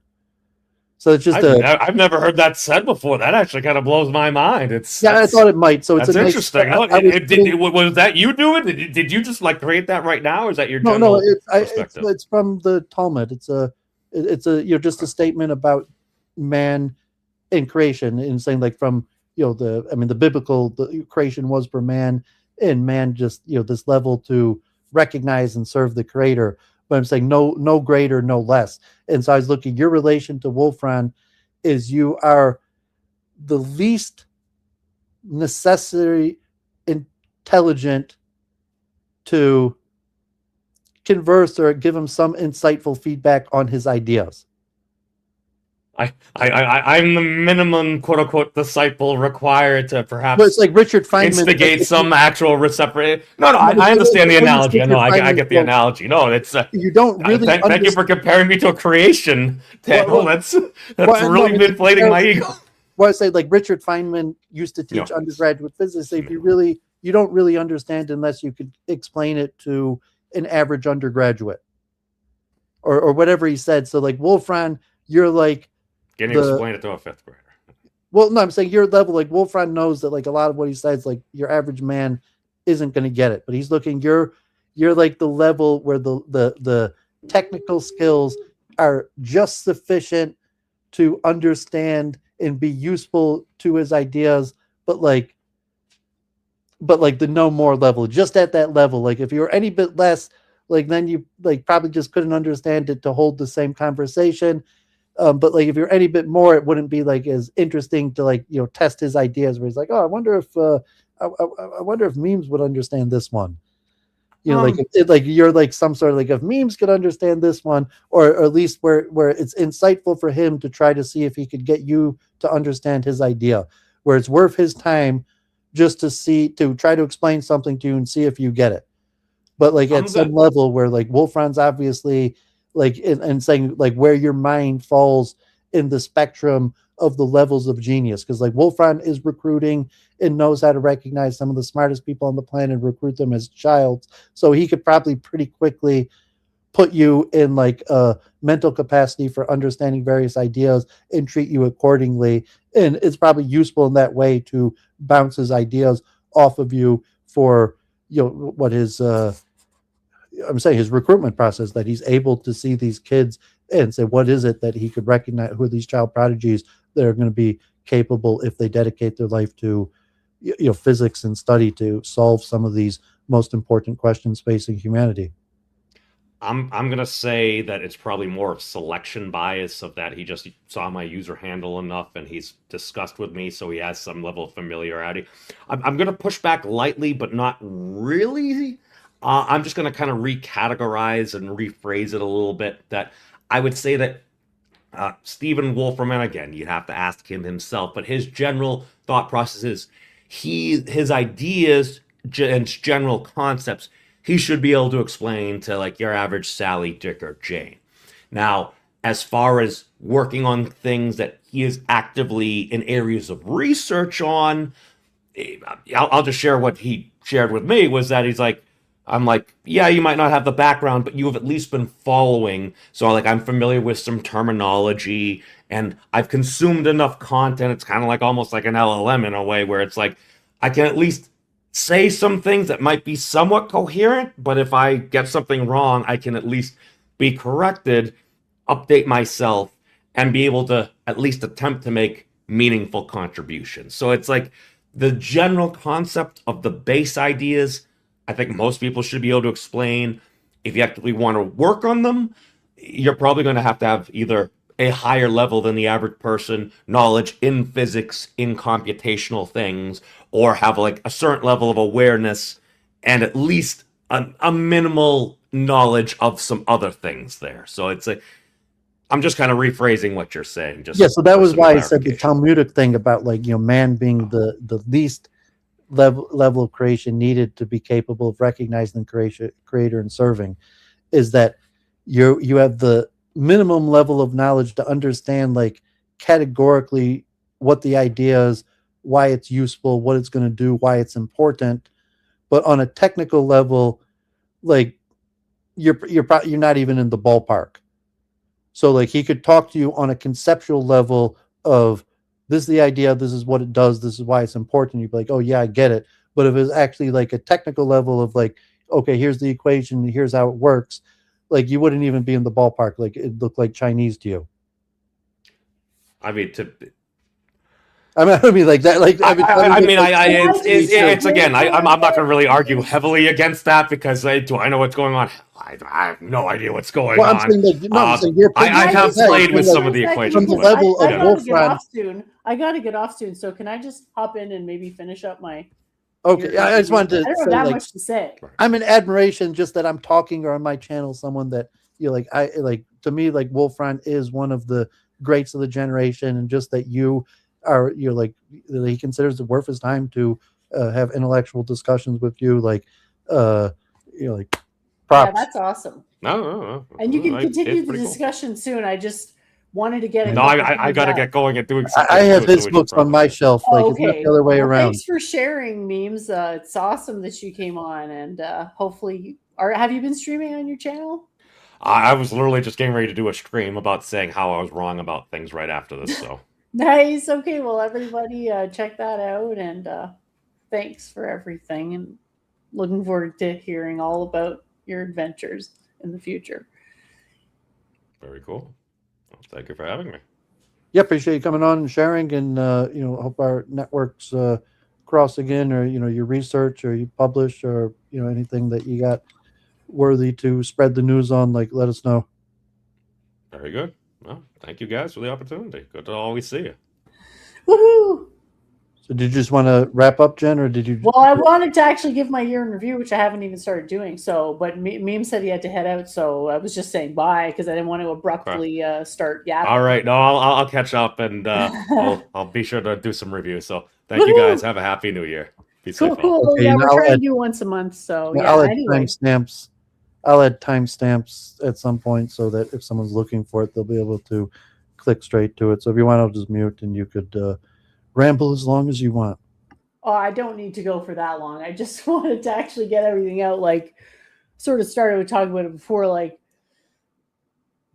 stuff was totally different 10 years ago, and there was a need to talk on a level just to familiarize people with certain concepts that is no longer there, because there used to be a lot of confusion about how things work, and now I think there's a lot less confusion. So there's an adaptation period and a, you know, whatever, recalibration, blah blah blah. But I'm overall very positive, because my initial thought was like, whatever happens, it's not going to matter because everybody's going to love the quantum periodic table. Like, this was me literally 10 years ago. So obviously come a long way since then. But I still think there are people out there who are going to look at this and be like, damn, this is the best thing I've ever seen. Yeah. Well, I actually agree with. I actually agree with that. Took 2 fucking minutes before Duvin interjected. It's okay. That's why we love him. Go ahead. Well, I mean, yeah, I mean, hopefully, just trying to be helpful here, but you're saying, like, yes, you do have a great idea, but you have to structure it in a value proposition to your average person. The quantum periodic table is not going to seem useful to them. They're not even going to understand what it is or why it should be useful to them. And as a streamer, you go, okay, the streamer who came up with this great idea that you're probably not going to really understand or why it's useful, to just like, well, how much money did you make off of it or something like that? How many followers did it give you? To being like a debater, to having areas of expertise. Like, okay, you're a debater, an influencer that likes to talk about these topics and these issues and has these areas of expertise. And the quantum, that's just something in your resume that people might ask you questions about, or you might talk about occasionally, but it's not really connected at all to your streaming. Well, it's sort of where I started, because there's no way I would have streamed if I didn't have that to back me up. And so I got a lot of confidence from it. But eventually, like, I still have an enormous bliss and joy at the thought of that, and looking at it gives me pleasure. You know, I won't deny that, but I no longer, let me finish. I no longer think it's going to be some sort of like spiritually enlightening, like maybe in 500 years, yeah, people will be a little more enlightened, but I thought it would be like instantaneous. Basically, people will look at it, fall in love, and then be happy for all time. Obviously, I wasn't realistic due to lack of experience. And I'm not saying I still hold that view. I'm just saying that makes a lot of sense of how far we've come, because this is like a more recent rendition. I made this one within the last 2-3 months. So they've been slowly getting better. And it's been a fun trip to sort of go and I think it's evolve. a category error. Oh, for God's sake. really just to be helpful. And even when I talk about my content, because I created my YouTube channel to post IRL stuff I was promoting, and then I started streaming. So if you say you had a YouTube channel, and a big part of your YouTube channel when you created your own content was this. However, when you started streaming, it never really became part of your streaming, because none of the streams or people you on was really an interest of theirs, and it was only a handful of people that took any interest in it at all. And so you have to separate. Like, my YouTube channel has a whole bunch of stuff on it that's just stuff like I used to record and put on my channel, and it's only loosely related to my streaming today. And so you have to look at yourself like similar to, you had a YouTube channel, you put a bunch of content up there, you had a bunch of things that you were interested in, but then when you started streaming, it was a more narrow personality that may or may not include that stuff. Of course. But that stuff is where I got the self-assuredness that without it, I mean, I would have been a lot shakier. Well, obviously you had a YouTube channel, you were putting it out there already. Like, you already thought it was important enough, you created your own YouTube channel and were putting content out before you ever started streaming, just like me. True. Yeah, exactly. So it's been a long... Streaming took us places we didn't expect to go. Like, streaming was its own different thing that took us places that we didn't know, like, how the hell we got here. Streaming just took us there. Yep. Like, now all of a sudden we're giving commentary on things like that weren't even that essential to us at the time. It's just so streaming is a completely different genre. And when you put yourself in there, okay, like, I'm a debater, but I debate, I have areas of expertise, and these are the most common things I debate in, due to dynamics.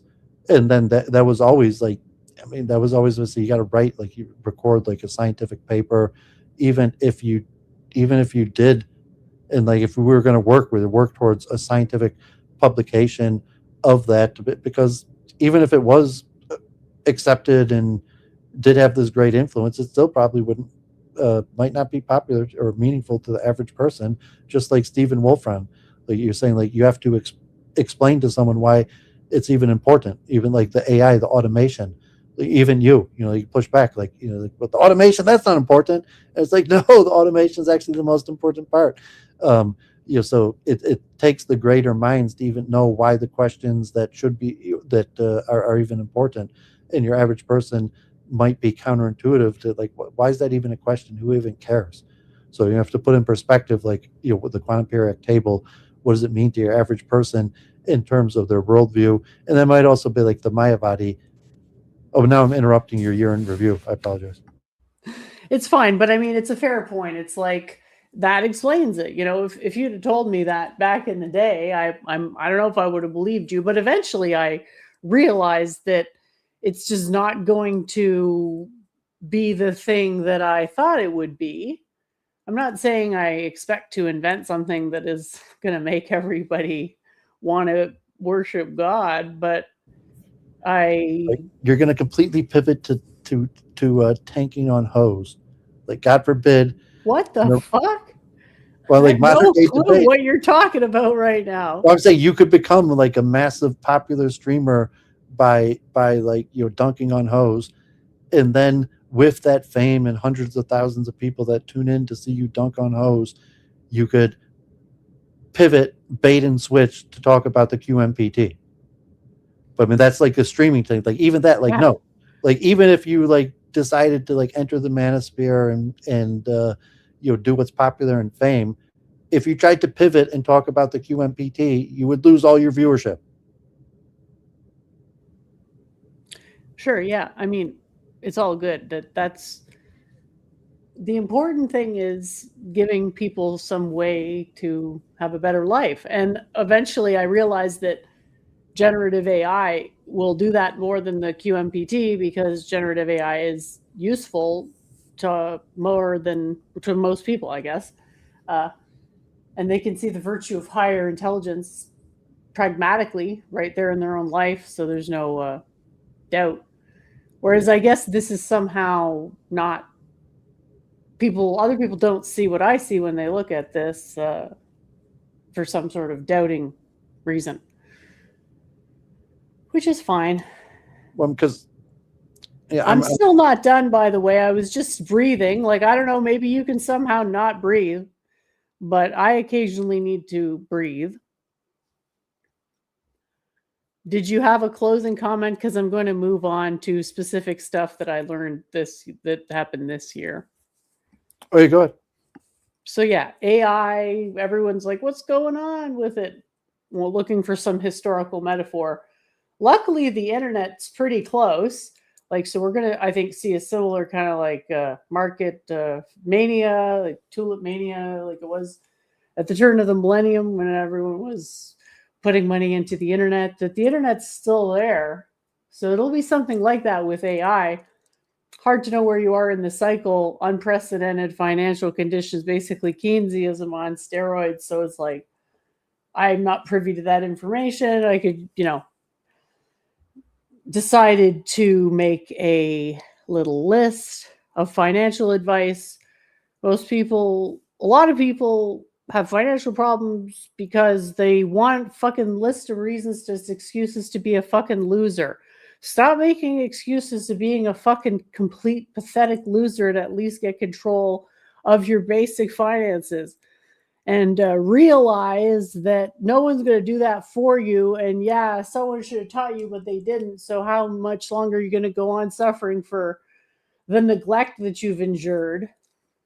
Are you doing a year in review, or are you victim blaming like people suffering out there? I don't get it. Like, I thought I feel like there is nobody that triggers you more than me right now. Like, I don't know what's going on, like, but it's nonsensical. Like, you're victim blaming people for their own suffering. Like, I thought you're giving a year in review.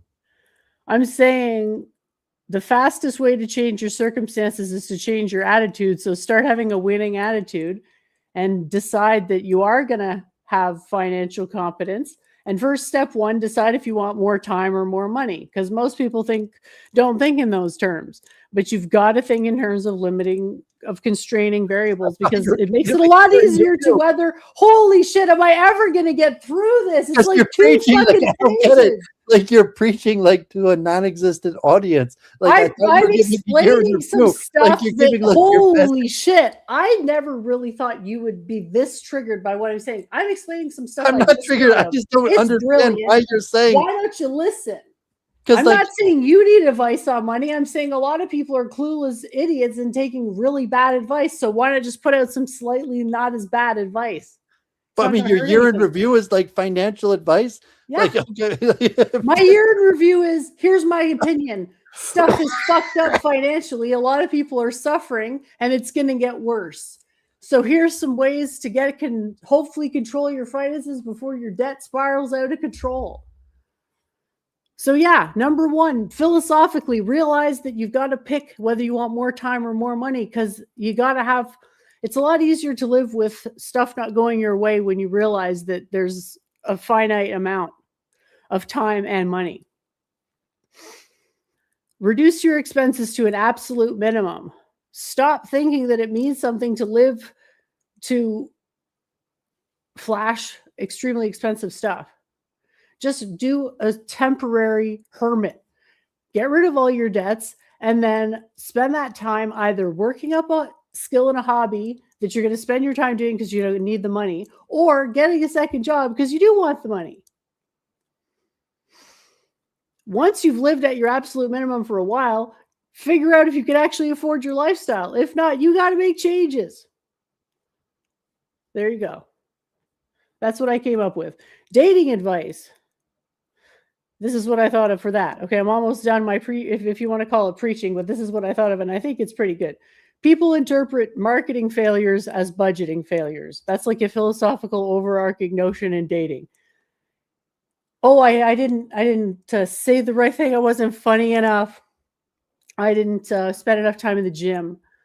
Whatever. They think of that as a budgeting failure. No, it's marketing failure. It's what are you putting out there? Because people are reflecting exactly what you're putting out there. People want to reject that and say it's woo-woo. You're just making excuses for avoiding the best life that you could have, so shut up. Others reflect your self-valuation. It's better to work on low self-valuation before jumping into dating, because you can't expect the person that you're with to fix your problems or to be everything to you. but you want to get as much out of it. So that means having a balanced life, which includes friends and family. Next piece of advice is get a life. People are attracted to passionate people. Acquire skills outside your job. No one wants to date a loser. So this is why sometimes it's like, why is that guy getting all the girls? He seems so unattractive. Well, no, because in his mind, he's fucking cool as shit. And you're the loser for agonizing about how some guy who's 5'4" could be pulling more women than you'd ever thought possible. I'm not saying that's a good way to live. I don't think it's good to be having promiscuous sex. I'm just going to say that right now. But I think that when you're in an abundant situation, it's a lot easier to get past things than when you're in a situation of non-abundance. I know it's hard to think in terms of abundance when things have been scarce for most of your life, but the change has to start somewhere. Otherwise, you're expecting to put in the same thing and get a different result, which makes no sense. We obtain the future we believe we're worthy of, and the past imbues the present with momentum. Just remember that, and remember that mystique goes a long way on both sides. Mystique is attractive to pretty much everybody. It's like you got your own thing going on. You don't need to talk about it. You got internally reverberant positivity and confidence, and that's attractive. So it's like your next problem is, oh, 5 people want to date me. It's like, darn, that's a good problem to have. But that's sometimes how life is. So you got to go in stages, I guess. I had a couple of links to share, but let me see if that was about everything that I had. Oh yeah, I did a video this month. What did you think? You didn't really say anything about it, but I thought it was an interesting premise. Yeah, it was hard to follow. I mean, it sounded just like a computerized bot reading some AI generated stuff. And at a certain point, I mean, it was kind of like the what if alt hist or something. It was just like some sort of rambling that was hard to like if you lost something or hard to connect it, or maybe it was AI generated in the first place. So I guess I'm not. I mean, there was some interesting information in it, but yeah, like I didn't really get it.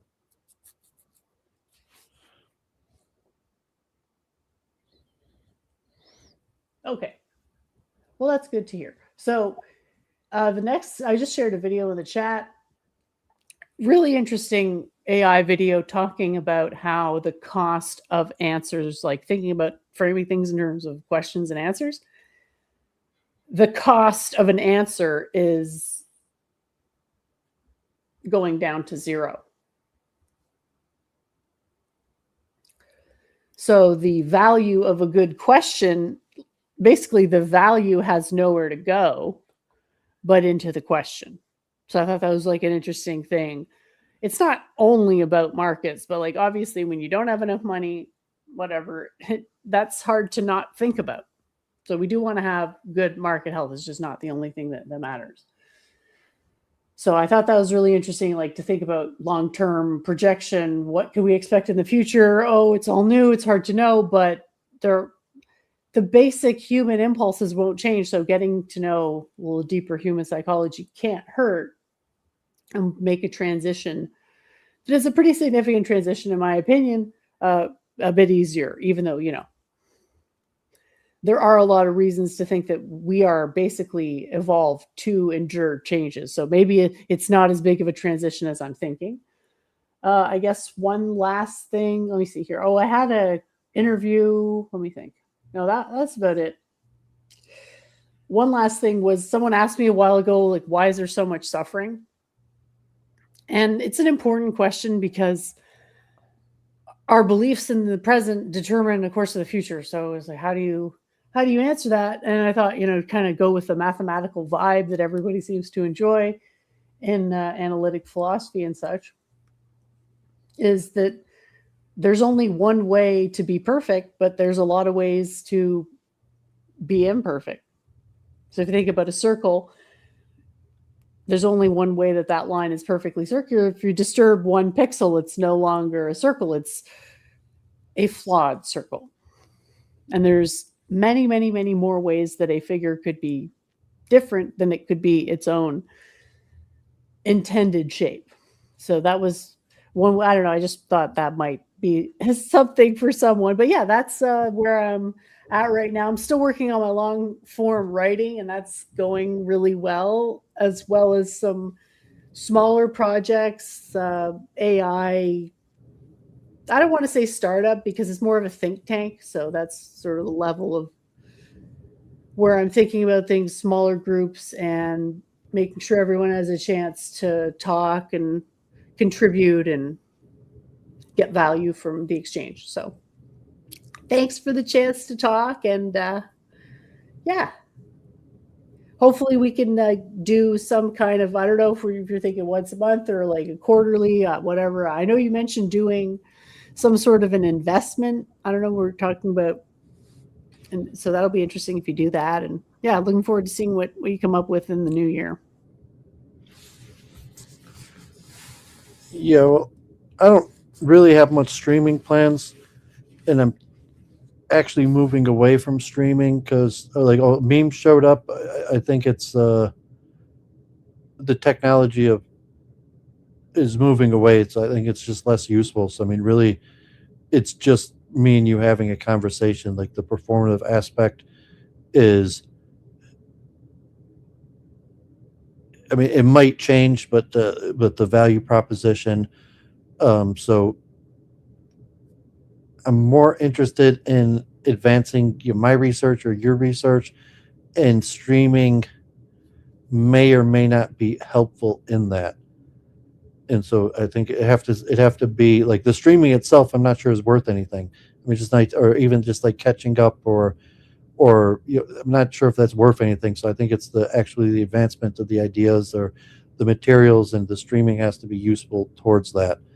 I mean, I'm not like against streaming, and since like I would talk to anybody or have conversations, and personally, if I move forward in streaming, it's probably going to be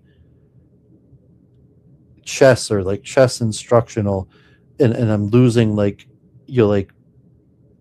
maybe like research or psychology. I'm doing a lot of research. At some point I want to just start releasing research, and it's useful for me to talk about what I'm researching.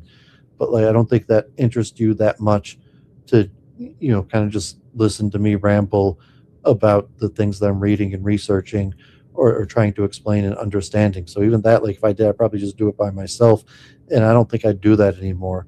And talking about AI, like the videos that I produced, my week was basically just like me reading papers and summarizing papers. And I actually like that kind of content. And now there's so many AI programs, they're really quite good.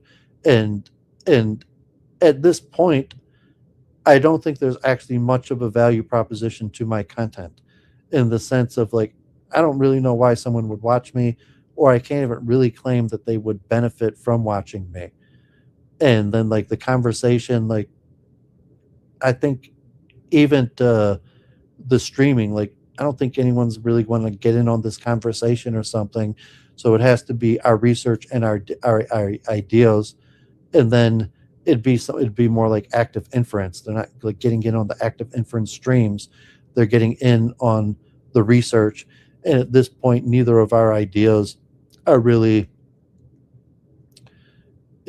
in a method that like people could get in on them or grow to where I'm even sure like streaming is useful to it, because I guess I'm bearish in general of the use and utility of streaming, and so I'm not really planning that much on doing it. And like I said, it's still like videos, and even if I did the chess, I might not even stream that. I might record those and post those, although I might stream them too. But if I streamed it, it'd be more because I was lazy, and they'd probably be worse, because if I wanted to do good videos, I'd have to edit them, and I'd want them to be more high quality. So streamed would probably be and I want to focus more IRL. I'm doing various things like around chess, but I want to, because I'm having success in chess, although not, I mean, just because chess is popular, I'm good at it. A lot of people want training and coaching. But I want to create like curriculum and coaches, training, and then literature around the subject. And I don't really have a community. In the chess community itself is kind of anti that, because the nature of the economic incentive system is not to produce this kind of literature or curriculum, because it the most of the better players make their money off of coaching, and so they coach largely based off of ethos of being a competitive player rather than having a system or a training method. And if you actually had a training method, then you wouldn't need the personal protege training of a more competitive player. You'd have a method. And so there's reasons why there's pushback. It's not really going anywhere. And we're not even sure streaming would make a difference if I rambled, or what I'm working on, like the production of literature. So at this point, I don't really see, I don't see the value proposition in the streaming. I still appear on X Spaces. I haven't made my own X Spaces. So ironically, when I'm on X and Albert Bashai, he gets hundreds of viewers. I mean, hundreds of listeners, or there's those are exclusively related to Judaism, Zionism, but even other Twitter spaces, it's just a much better way to reach people. So I think you have to consider the technology, the utility, and the value proposition. What was the difference between Year in Review tonight as if we had just talked offline, or offline and even memes joined in? And I mean, I appreciate a few people in the chat, the few comments, but I think the streaming, the technology, the medium, these things have all changed, and I'm not sure that there's much utility to streaming. I mean, do you? I wouldn't be doing it if I didn't think there was utility. Well, I didn't say any utility. I said much utility. I mean, obviously there's some utility, but I mean, even I think it's too much work for too much work for too little reward to try to recreate a weekly show, and I don't even think it'll be successful. Let alone a monthly show. I'm not even sure the purpose of a monthly show. And if although Okay. I'm not opposed to doing it. I'm just, Well, why don't we just put it on pause and then we'll touch base if there's anything to talk about? it may not even be the week in review in our cooperation. It could be the YouTube type thing. Is would it make more sense as an X space? And I'm not sure if it would. Well, I don't really want to talk to that many people, because I do better in a private conversation. If someone wants to learn something from me, or when it's our private conversations, it's usually you mentoring me. So I'm fine with either of those, or even a small group of people. But to go on X, to me, seems like it's just going to be a matter of time before it turns into borderline harassment and bad faith inquiries. I don't know. Yes, I'm just saying the streaming's not really leading anywhere. So it's more the research and the production of intellectual ideas, and then the medium isn't important. Whether it's Discord, Twitter, a blog. Oh, that's true. The medium's way, way, way less important. I mean, of course, I like keeping this up here because it's okay, you were pretty negative tonight, but sometimes you're pretty funny and worthwhile. I wish you wouldn't be so harsh on evaluating the utility, because I think really it's up to other people to evaluate the utility of a stream. But yeah, I wouldn't mind getting into talking about consciousness, because there actually are interesting conversations about consciousness that channel closer to truth. I checked it out the other day. I hadn't been to it for a while, and I went to it. I realized wow, they're really shifting towards debating and very much being more sympathetic to idealism. So I'm really interested in stuff like that, because that's social reform in action. And I don't know, it's just great. It's kind of with Wolfram a little bit. I think he has learned a lot, and a smart guy for sure. So respect. Yeah, I mean, in terms of streaming or teaching, I might be able to use the AI to be more creative as a teacher. But I said, the AI itself is a better teacher than me. And so the nature of the value proposition, like when I was on Stephen J. James, and he was kind of like making fun of Luke for streaming, or even you mentioned talking to the just talking to the AI, and I was like, well, that's probably smart. Like Luke, it's probably like no offense to myself, but like Luke will probably gain more from talking to AI than he will from talking to me. And so like you have moving great into that, faith. You have a lot of faith in the machine. well, I mean, so do you, but I'm saying like, what's the point of streaming when it's changed the nature of streaming? The value proposition has changed, the utility of it has changed, and I'm not bearish on your research or our friendship or cooperation. I'm more bearish on streaming. Well, thanks for being clear on that, because I feel the same way. I'm bullish on our friendship, or even our cooperation, because I mean I have friendships yeah. where there's no expectation or cooperating or achieving anything, and I think that I still bullish on a cooperation of working that we're actually going to even achieve a great theory, let alone literature, a book. Yeah, definitely. I have very high. I mean, how long have we known each other? It's just crazy. Like so much time. Almost 5 years, but we haven't really. I think it's been more than 5 years, but we'll say at least 5. Yeah, I mean, Week in Review's been over 5 years, but I'm saying there you go. 8 years maybe, or like you said when you first popped onto the Babscast. That's right. So yeah, it's nice. I like looking back. Like I really just love the feeling nostalgic. I know you don't feel the same way, but yeah. So I guess we can wrap this up. And yeah, so Elliot, everything's been great. Still around. Still's on Stephen J. James, and I'd love it if Elliot would stop by sometimes. I've seen him a few times around, but yeah, it'd be nice to hear what he's up to, because he's into Buddhism.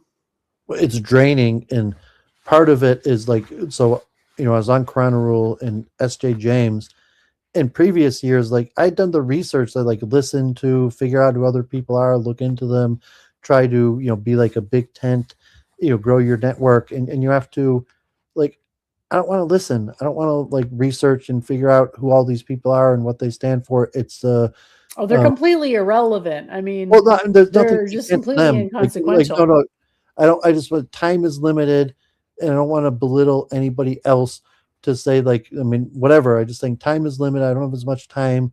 I have to, consider things like a value proposition, and streaming takes a lot of work. You have to listen to people. You have to do research. You have to try to understand, like, and spend a lot of time. And I don't really want to spend that much time.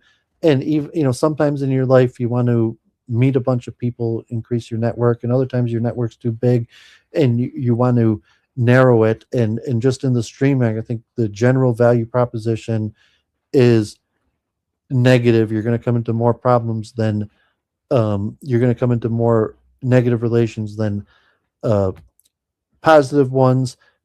And even the information that you put out there, it's is relatively, is it more likely to help or hurt what you're going for? And so in the nature, I mean, there's a lot of reasons why I'm just saying, like, I'm like, it's nothing of Jennifer, or if anyone does watch this and I do get positive feedback, I might change my mind, why I'm not like necessarily planning. I might go to a few engineering conferences to ramble and just film those to keep me active. And I like doing it. People watch those if they're popular. I like that. And I would come back if the value proposition of streaming changed, but saying, like, it takes, streaming is a lot of work to, especially to do good streaming, and I'm not sure I really want to put that work into it to make good streams. Cool. Yeah. So I'm just going to focus on writing above all, and streaming can be, a distant second, and we'll just play it by ear. I mean, there was a while I didn't stream, and it kind of just maybe makes sense not to stream for a while. I don't know. If anyone's actually interested in my work and my progress, I have downloaded on my computer, I had like over 700 books, and now I'm down to like 230, and I'm really just pounding through all types of stuff on all types of interesting subjects, and it'd be better for me, and I'd like to just kind of like talk and ramble, and but I'm not, even Jennifer doesn't really want to listen to me do that. like let alone like and like before the AI, but like now at this point there is comparable good content where I'm not sure there's a value proposition. You did have an audience for your rambles. You just like to complain that you don't have any audience, even though you do. Well, you have to work to have an audience, and now I'm saying the AI might have changed it, or the nature of the platforms where I'm not sure. I'm not sure I would have an audience to just ramble about what I'm reading and what I'm thinking about. And it's a lot of work, although I haven't changed. Like I'm still reading like six. I'm just mentioning like I'm reading like on average like 2 books a day. I'm pounding through, like I'm really just pounding through information. I'm taking it seriously. I still have thoughts about the multiple truth hypothesis. I still, like physics. I've read probably 100 books on physics this year. Like it's not like I'm, but in progress, and I'm not really sure how to share that, and I'm not sure if I Well, meta-analysis if I have between something useful to share, and saying like in the sense even like okay, like I like is it useful for me to just report back a bunch of information that's already out there and saying, well, not really. you And could do meta-analysis between individual books. so I'm doing that in my head. So just the question of how to share that, and at some point I would like to. Okay, well, that's something to work on. That's a good idea. But yeah, I mean, I'm not running away from streaming, but like I'm also an analysis of okay, like I'm a Jew, we're at war, this is a very serious situation. Um, I remember years ago we talked about with like Hamarov or something before, like but now saying like Hamarov is like hey, like the JQ or something on him, which doesn't really happen. But if he just appeared on like a regular stream, people would probably want to press him on his Jewish identity or controversial aspects of Jewish identity. So even just being Jewish and streaming right now is going to drag me into people like well, what about the war? Like talk about the war, and so that also is Well, I'll never do that to you because I'm only interested in the philosophy stuff. But I gotta go because I need to eat something. But it's been a great chat, and we'll be in touch. Okay, yeah, great. Thanks for doing this. I'll ramble a few more minutes just in case. Yeah, maybe someone will join and you can have a grand old time in an old school 8-hour stream. So I'll keep my fingers crossed. We'll see. I'll listen if eventually, maybe not right away, but eventually. See you later. Okay, now I'm going to try to hopefully sooner than later in the next few days. I'll go back and add a timestamp. And I appreciate memes awesome. and Jennifer sharing and I mean, even just talking through, like it's important to talk through and think through cooperative relationships, like what's the value proposition, and I mean, you could meet like okay, like a Khalid or something, like okay, we were talking every week, and I didn't even mention that like it's every month, and it's just kind of like okay, we're having good conversations. I'm not sure if it's leading anywhere. I'm not sure how many people watch it, but I'm enjoying the conversation. It's became kind of like routine, and now once a month seems good on Sunday. Talking with Khalid.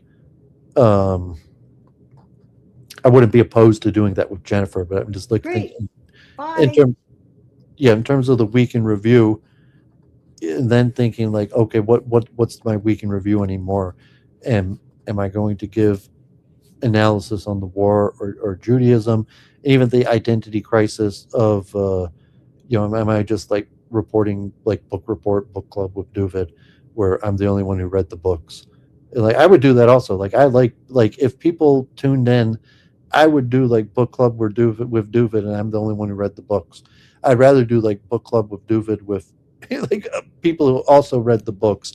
But like I would do book club with Duvid where I'm the only one who read the books. But I'm not really sure anyone cares to. Other people probably would this, and it's a lot of work.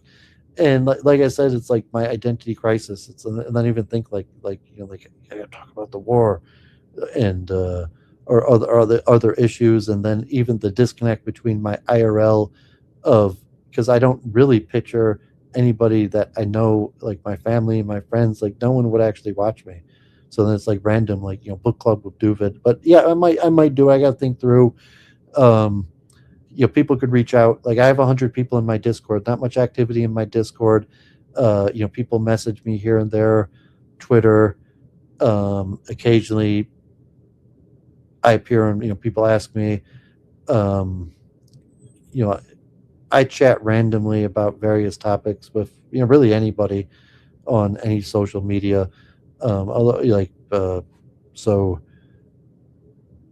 hopefully I'm going to put something together in terms of my intellectual output and my research, multiple truth hypothesis, creating a chess curriculum, the science of expertise. Like all I do is like read and think about that, but it's not really practical to anything I do. Like I'm really like chess is really just a volunteer activity.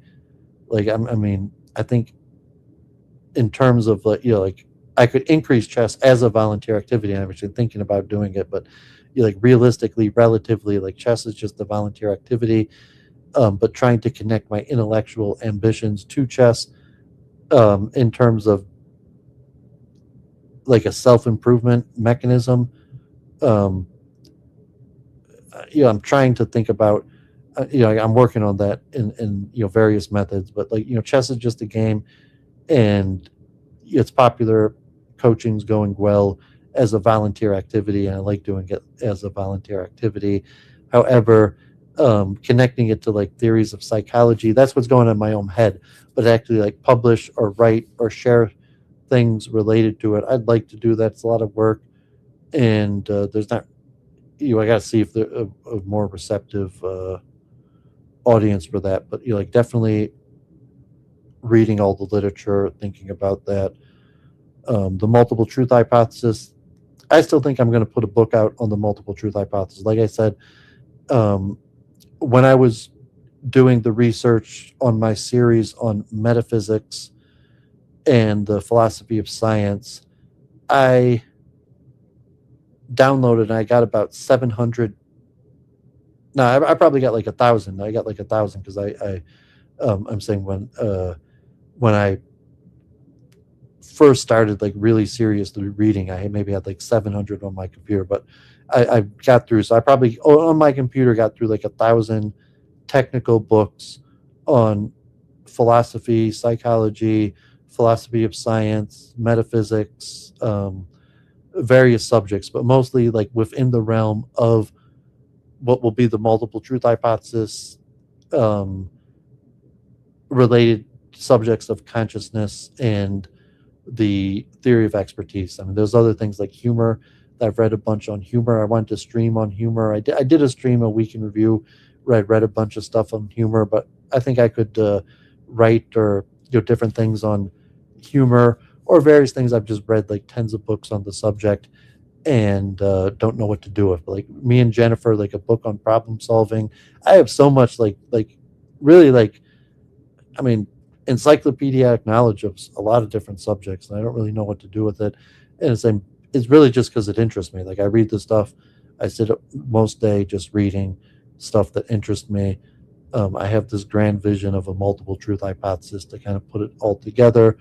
We'll see if that's actually going somewhere. But I think in terms of a queue of books that I've wanted to read, I've got a few hundred. I mean, obviously it's endless, but I'm saying of just stuff like to be the Western canon or like the academic canon, just to be conversant, like to know the due diligence of the historical review of what has already been done. Am I saying anything new? Where does it fall within the historical review? And even like picking on scholarship. It's a lot of due diligence, and it might even be, I think I could finish maybe even like 6 months. I could finish my research in the next 6 months. Obviously, be forever, but in terms of just like knowing enough to, that if I write or start publishing, like, well, what about this? What about that? And like just like the obvious stuff like that. Like, I mean, you really got to know a lot, and they're like thousands of books, like encyclopedic knowledge. Think like the cognitive revolution. You need. It's a multidisciplinary subject, and like consciousness. The cognitive revolution. You had at that time you had linguistics, anthropology, psychology, philosophy. I forget, it was 6 offhand, but whatever the main subjects, like for my multiple truth hypothesis, like physics, mathematics, logic, psychology,